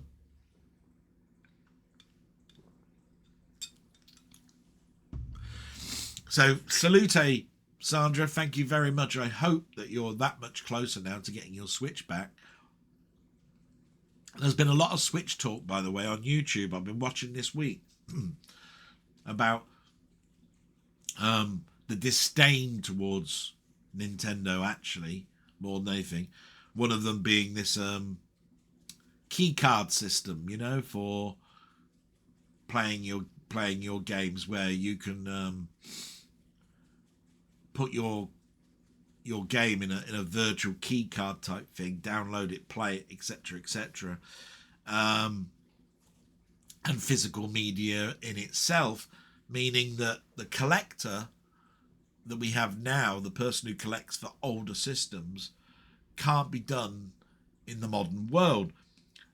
I.e., if you buy the physical version of Baldur's Gate 3 for the PS5 and you put the disc in, you tend to find that all the game is not there, and you still have to download a part of the program, which means that you haven't got the full program on the disc, and therefore even if you weren't connected to the internet and put the disc in, you'd never be able to install it.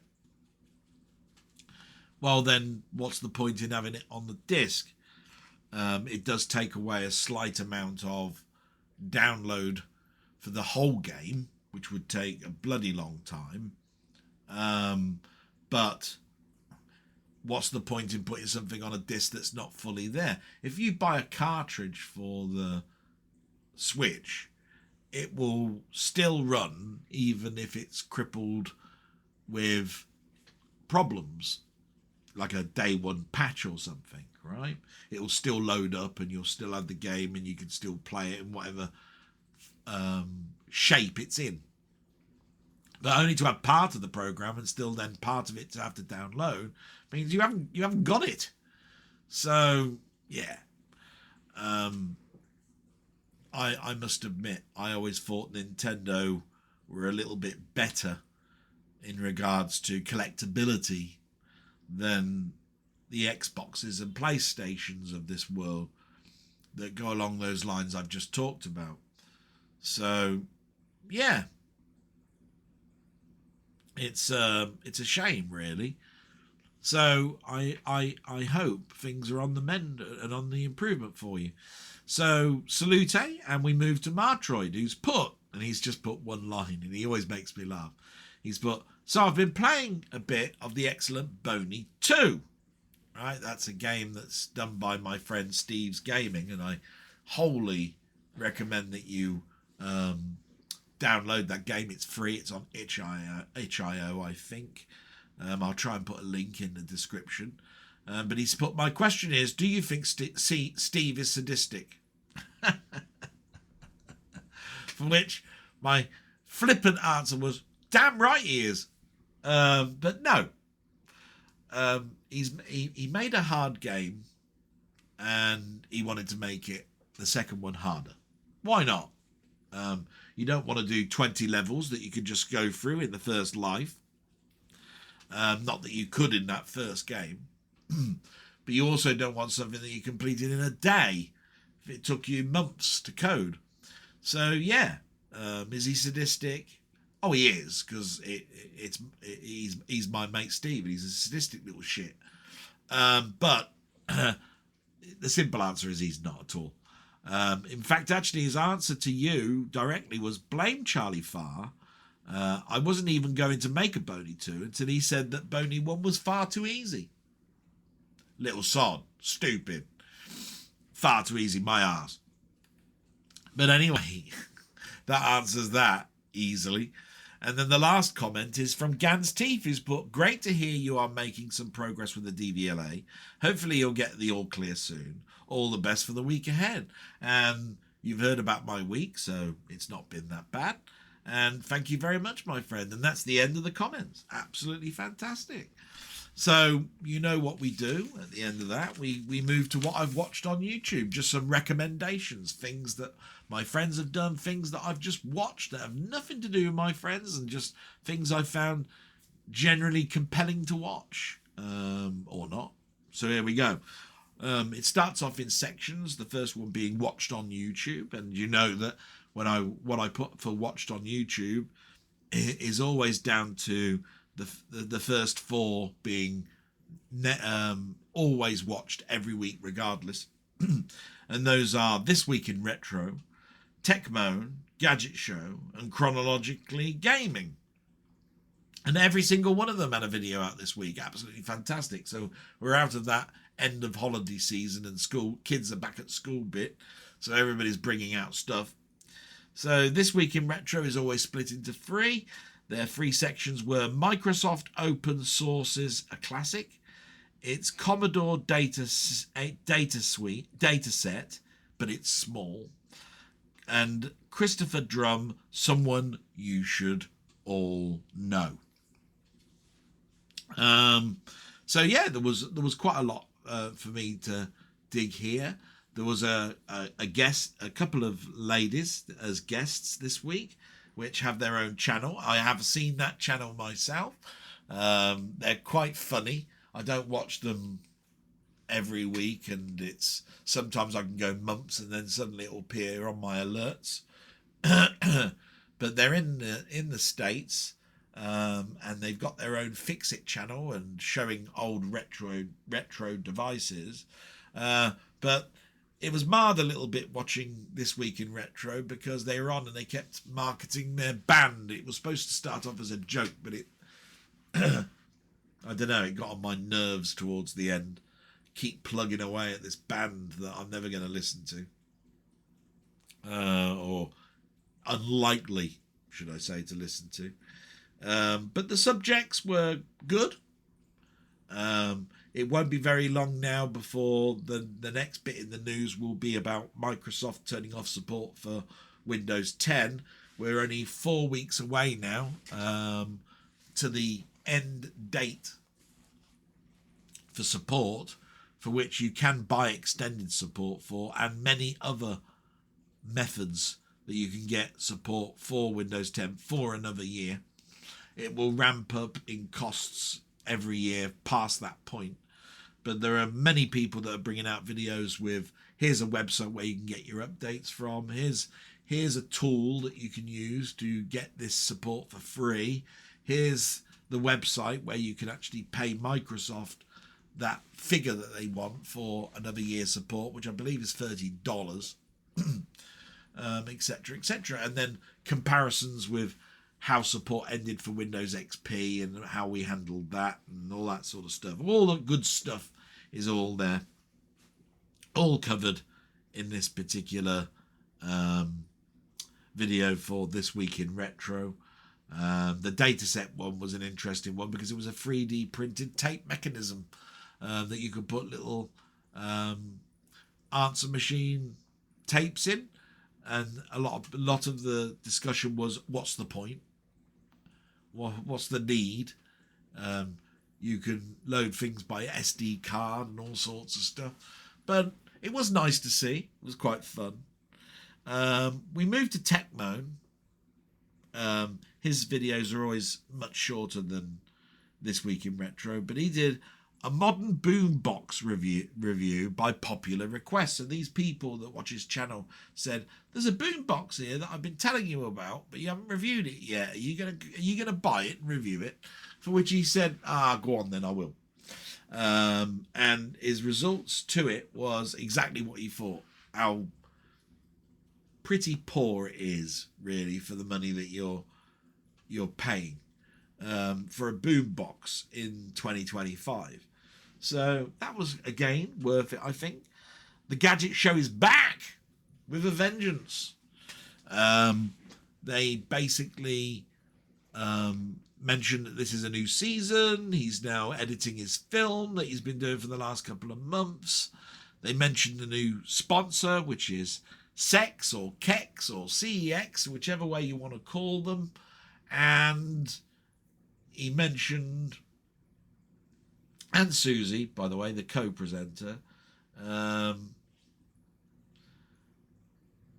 lot of things in regards to the subject matter, which was the new iPhone's release last Friday, for which there are 3 flavours of this phone: a budget, a middle, and a high end. And they wanted to talk about the design and a number of other things. So it was very, very interesting. It's worth looking at. And Chronologically Gaming, which you know I look at religiously once a week, since his machine's bust, he's actually only doing 2 videos a week. So he's doing a main one and a secondary one. The main one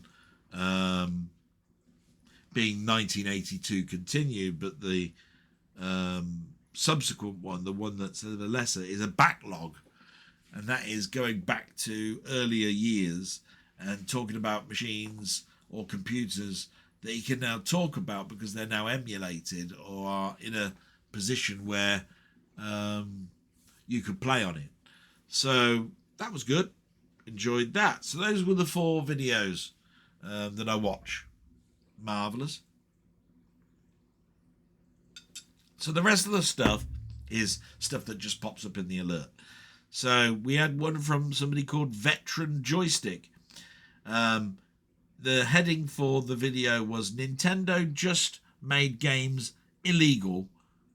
And it's in it. So I was taken aback by the naming of this, but it makes perfect sense. Mike, I don't know if you know this, but Nintendo are patenting mechanics in games. So in other words, they've put a patent in that says any game where you mount a creature, you have to pay us a royalty for which that's been passed through Parliament and the law. So hang on a minute. Guild Wars, you ride on the back of a mount. So what they could theoretically do is go to the NC Soft who make Guild Wars and say, cease and assist with your mechanic for riding on the back of a mount unless you pay us royalties. It's a really, really stilting thing to do. And where does the buck end? That's what you have to ask yourself. If they start patenting things like a jumping mechanic, the ability to be able to jump over something, how many bloody lawsuits do you want to aim at everybody? Every platform game's got a jump in it, virtually. So it's atrocious, really. So yeah, I'm dead against this patenting. Awful. The next video that I saw on YouTube was Gen X Grown Up. That's right, Gen X. Who did a video of an interview with someone called David Ohelia. I hope I got that name pronounced correctly. But this is the lead designer of the Vectrex Mini. And he was on for an hour for people to ask questions in regards to the importance and need for this new kit. And, you know, I looked at it and I was going, wow, you know, patenting the ability to jump, fire, and all of that sort of stuff, just because a game went out on Steam that made a shitload of money, is stilting the growth of indie programs. Are they going to want a lawsuit against them as soon as they bring something out? No, I'm pretty sure they're not. So I won't be a moment. Got something, I could just hear some noise out the back, so I just need to check it. I'm back, and that took a lot longer because it was pointed out to me that we've got no bread and I can't drive, so of course I had to walk to the petrol station, get a loaf, come back, and therefore I'm back now. And so I've got to remember where I got up to, and I'm pretty sure I was talking about the Gen X grown-up Vectrex lead manager who was answering all the questions on why there is a Vectrex Mini. So we'll go past that and go to Just Jamie. He was doing the Exploring the World of Homebrew arcade ports. It's in 3 parts. I'm not quite sure whether it was an old video and therefore all 3 parts are there, but I watched the first part. It was quite interesting. You know, it was talking about all different machines, home brews, and how they've expanded upon the originals that came out, or fixing the bugs, or whatever. No links in the description, but of course, because he named what the games were, you could do a search, and I dare say they're all going to be on the database, you know, the internet database, or itch.io, or other subsequent places, because they're all homebrew. So that was quite good. There's a site that was called Technology Connections, and this one just caught my fancy because I like to know about technology in the past, and I couldn't quite remember what the answer was, but the video was, what exactly is the goop inside a lava lamp? So it was talking about all of how the theory works, you know, about heating, the type of bulb that's used, an incandescent lamp, I think it's called. The liquid inside it is not water. It's a type of chemical with a waxy type product that when melted, it goes to a certain temperature where it then separates the wax, and it goes round in an endless loop. As it cools down at the top, it comes down, and so forth and so forth. So it's quite interesting. I already knew it when I was about 10 minutes into it, but it was still fun to watch this guy try and explain it. Then there was a channel called Retro Vault, and this one took my fancy because of one word that's in this title. It says 13 Harryhausen masterpieces you must see.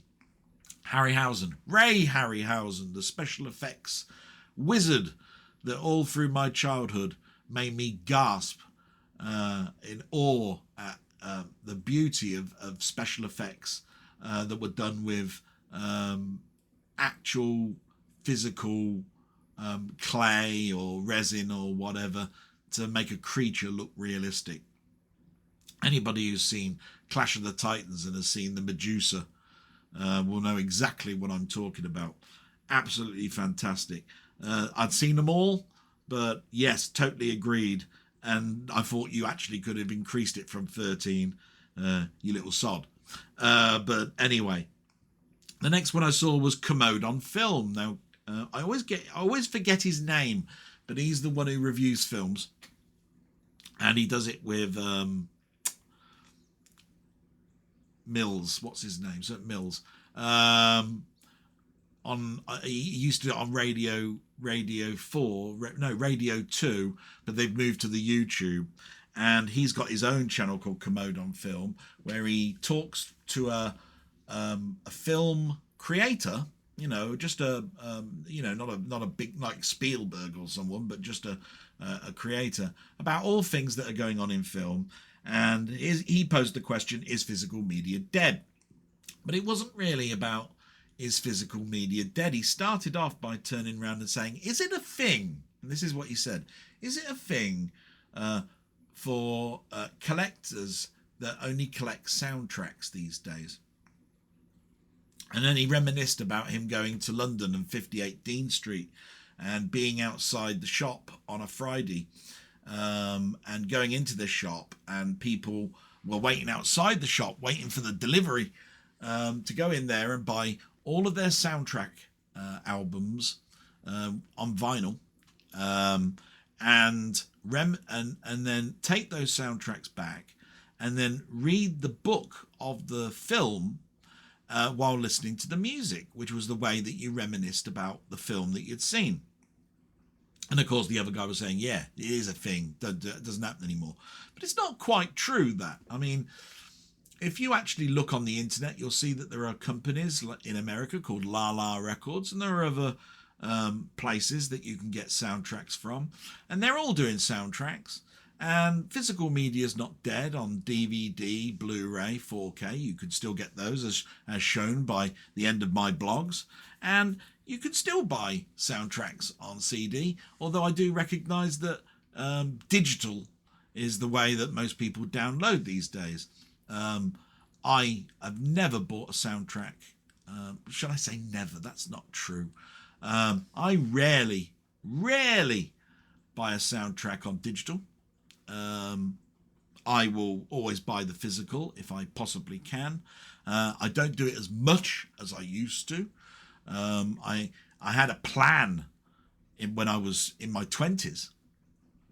For every film I bought, I'd buy the soundtrack to. But that wasn't feasible, not with my money.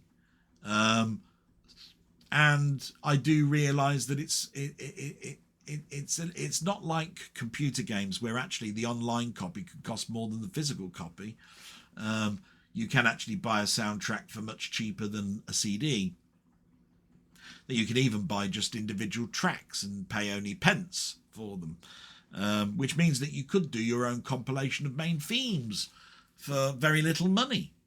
But I still don't think it's a thing, is what I'm trying to say, and I hope it never does, because I think there's an importance for us listening to our music now, whether we're going to buy it in a Dolby Digital 5.1 surround Blu-ray of an album that we've already bought on CD, or whether we're still buying CDs, or whether we're buying now in record format as the resurgence has shown.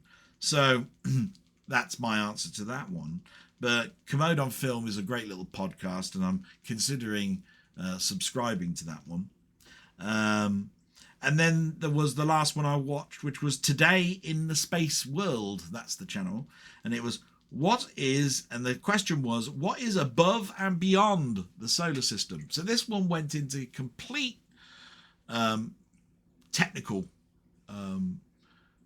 terms in regards to the fact that there is no up and down in space. And that every time you look at a book and they show you our solar system, it's always on a flat plane. And those ellipses are not totally on that plane, but you'll understand if you ever watch the video. But basically, it then asks, well, what's directly above us and what's directly below us? Being as that, if you look along the plane of the planets, we go past our no longer a planet, Pluto, and you can't see too much.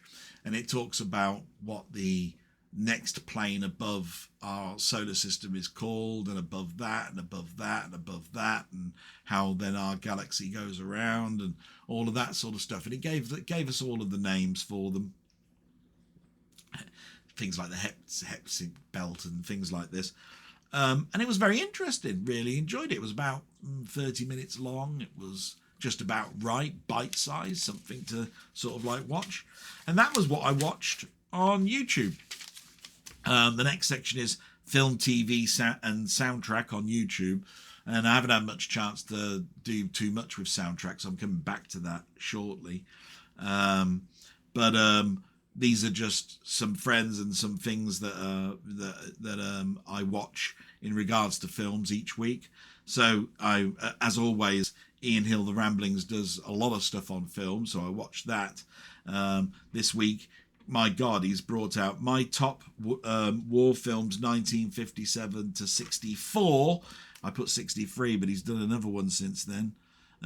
Doctor Who Paradise Towers review, X-Files Season 4 Episode 20 review, and he did a live with me, so he's been bloody busy. My God, especially after looking after his son, who had a major incident a couple of weeks back. So absolutely fantastic.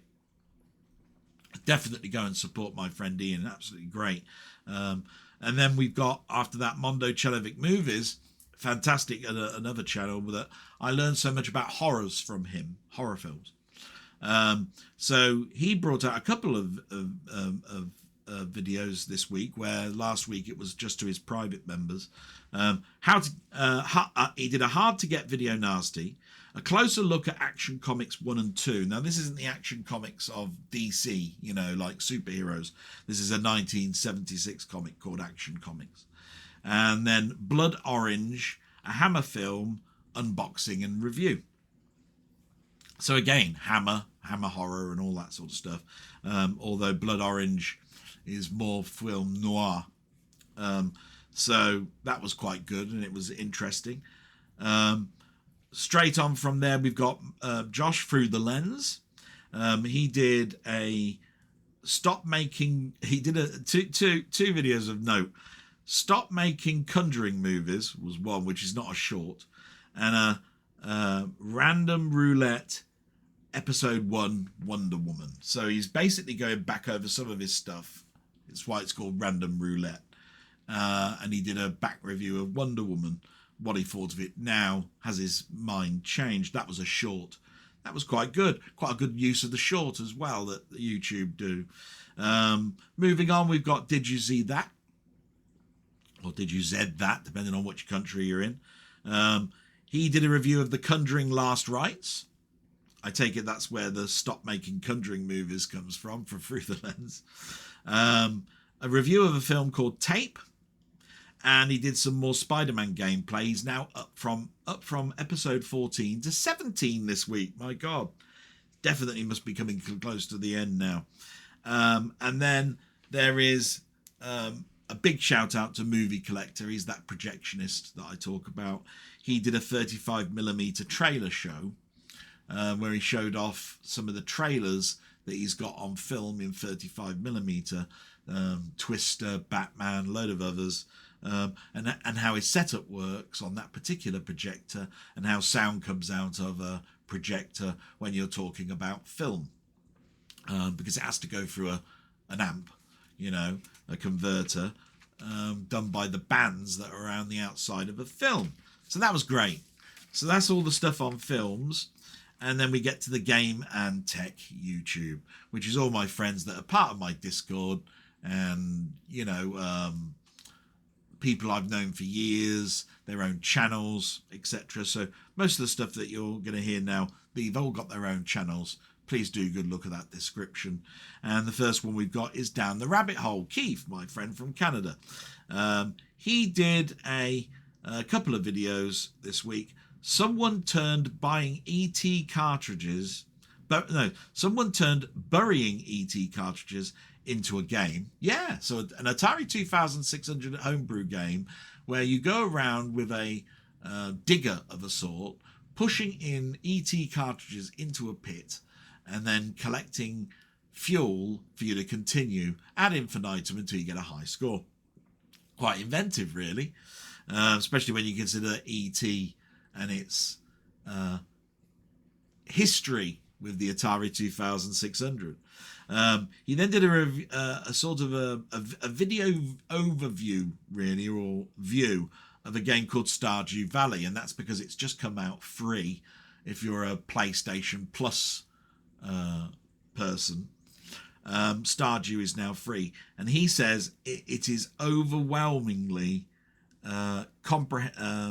complex as per No Man's Sky. And I have to agree with him. These are games like Stardew Valley that came out actually quite a few years ago now. And unlike games of today where you're handheld through pretty much all the game, right? If it's not a pointer saying you got to go this way, there is an NPC that basically walks up to you, you know, a non-playable character that recites everything that you've done till now and what you need to do, because it knows that you haven't played the game for a few days and you've probably forgotten. That's the sort of handheld holding that goes on in games at the moment. So it's nice sometimes to come across a game, but sometimes it's also sort of like described how frustrating it was for us to not know what we're doing, where we're going, or whatever. You're just plonked in a centre of a field and said, there you go, now play it. That's pretty much what Stardew Valley is. And then the last one is a bit of a sad video, but it's called No More Cat Bloopers, Rest in Peace, Jinx. Keith had the niceness to sort of like do blooper reels every now and again, and that's because while he was filming, his cats would interfere. Jinx died last year, and he was talking about his pets over the years and how they've died. And he's just decided that, you know, with the loss of Jinx and a year long since the death of his family member, there would be no more bloopers now. There might be bloopers from him, but not based on the cats interfering, which I totally understand. It's a retirement thing, and it can cause distress. Sometimes remembering things can be distressful, and sometimes, you know, you go through life going, I don't want to remember that. So great stuff from Down the Rabbit Hole. Then we get to Robert's Retro Gaming, another Canadian royalty. Apparently connections with King Charles. So anyway, that's apparently a rumour. But anyway, his output this week are Dwarf Fortress Classic Episode 4, No Man's Sky Episode 57, Minecraft Play Episode 159, Dan Terrific Episodes 9 to 12, Atari 8-bit gameplay of Quicks, Cavern of Death, Knockout, Outlaws and Rockford, and a Commodore 64 game, Battlezone. Very enjoyable. In fact, I commented on a couple, had to. Rockford, only because I know so much about that game, Rockford. That came out as a budget game for the Amiga, ported over to the 8-bit market, you know, Commodore 64, now the Atari 8-bit, etc. But basically, it was I call it failed, but I don't like to use that word, the Arcadia project, which was an arcade machine with an Amiga inside it, where you could play up to 10 games or more, possibly. I'm not sure. I think it was 10 games that the system allowed. And they designed a Boulder Dash for that particular arcade cabinet. When it didn't take off, it was Mastertronic who created this Arcadia Classic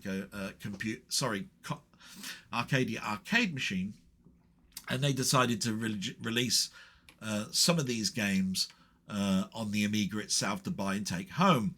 And they were basically the arcade game with just the insert coin bits all taken away. Rockford was one of them. So, of course, I mentioned that one. So that was great. Then we get to my friend Steve's Gaming, part 2. Little bastard, fucking channel's just so good, you little shit. He's just on a break at the moment. I think he's probably coding Boney free, I should think, at this particular stage. I dare say it's going to be 3 times harder than Boney 2, which people are having a right hard go at trying to complete. So there you are. Sadistic? Yeah, little sod. Right, moving on to Colin Jones, aka Ponder. He did a few videos as well this week. He did his vlog, so he did his blog this week at episode 92. His are every 3 weeks, by the way, so you can work out when the next one's going to be. He did his abandoned tuber challenge. They were going to do a game called Metal Hawk, but it was abandoned. But he's playing it anyway. I think that's commendable. Absolutely fantastic. It looks a little bit like the game Assault, you know. A game I really love, but this one's in the air, so I can understand why it was a bit complex, because if you think about it, if you're in the air, you got several planes that you can actually flip between, you know, high, medium, low, firing at all these craft that are coming in at you. It's very hard probably to gauge whether you're on the middle plane, the high plane, or the low plane easily with scalable graphics. It works on the ground with a tank, but probably not so much in the air. And he did his Mainmeister High Score Challenge, Solomon's Key, which is absolutely a brilliant game. I remember playing that. Moving on, we've got 20th Century Gaming, who got a gift from our friend David, who's got a channel called oh my god, something games played badly. Oh god, why have I forgotten it? It is, I mentioned him last week as well. Just bear with me. How dare I not remember?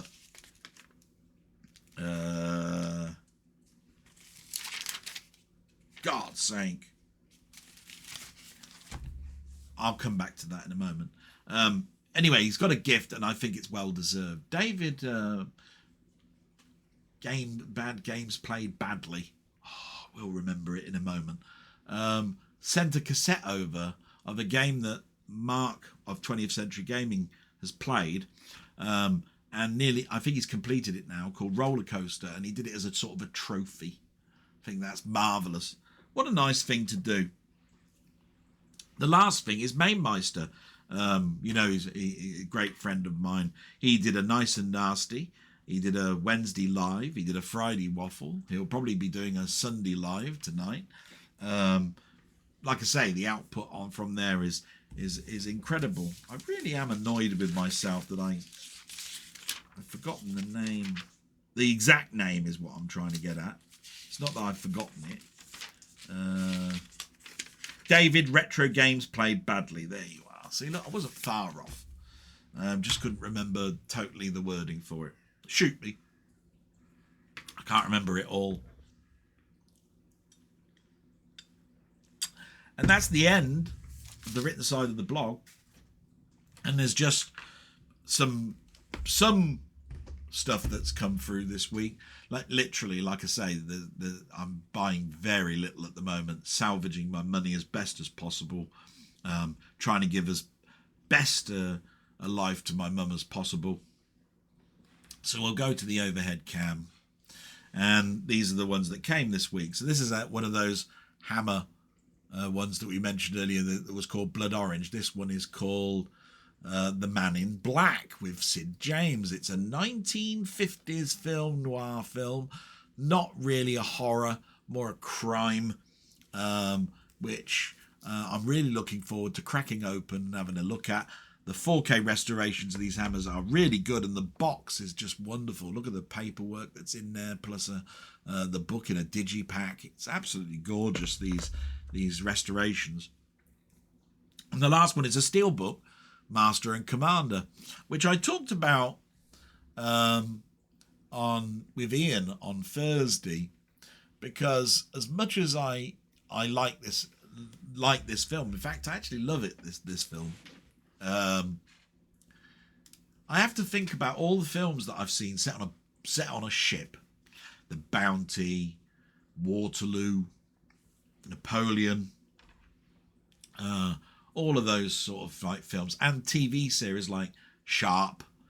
I have to look at the spectacle of this film when it came out, and what we've seen before of in film epics like Gladiator. And did I come away in awe? And it wasn't that it was a bad film, because I really did love it, and I've bought it on DVD, I've bought it on Blu-ray, and I've now bought it in 4K Steelbook. It's just, where does it fit in with the Bounty and Napoleon and all of that sort of stuff? And it does mark itself quite highly, but I came away going, was the spectacle like the others? Which would I? So I posed myself this question: if I was given the choice tonight, do I want to watch Waterloo from the 70s, 1970, or do I want to watch Master and Commander? And quite emphatically, I'd be saying Waterloo. I suppose it's because it's the type of war film. This one is more to do with the return journey home and the wars that are going on in the sea as they're trying to get home. But it's just that I suppose at that time that I was watching it, there was more of this type of thing than there was very little of it. Now, there hasn't been that many, historic ships on sea type films since Master and Commander came out, which is why I think it's a great film. And don't get me wrong, I don't want you to think it's not worth getting, because I tell you what, it's the highlight of the week, really, of the steelbook, I think, that came out, in my opinion. It was just, I had to ask that question to myself, and I came away going, do you know what? I think I'd probably watch The Bounty as well. Probably because I haven't seen The Bounty in such a long time. Master and Commander being a newer film means that I've got less incentive to see it again over The Bounty. And that's just where that comes from. So we've come to an end. Like I said, I will be bringing back some trailers, but I'm building them up. Literally, there'd only be one there to show you, which is Master and Commander. The other one I don't think would... I don't even know if there's a trailer out there for a 1950 film. I'd look and see. Might be. So that, I'm building them up, really, and then showing them off. And I'm so sorry that I haven't actually brought up any Del Boy short videos this week, but I have been going back to work. So really, it's all stuff for you to look forward to in the future. It'll all be coming out soon. And I hope you look forward to the next one. I certainly am. Hope your week goes well. And thank you very much for watching. I do hope you like this video. And with that, I'm going to say salute, as I always do at the end of my videos. Thanks very much. Bye-bye.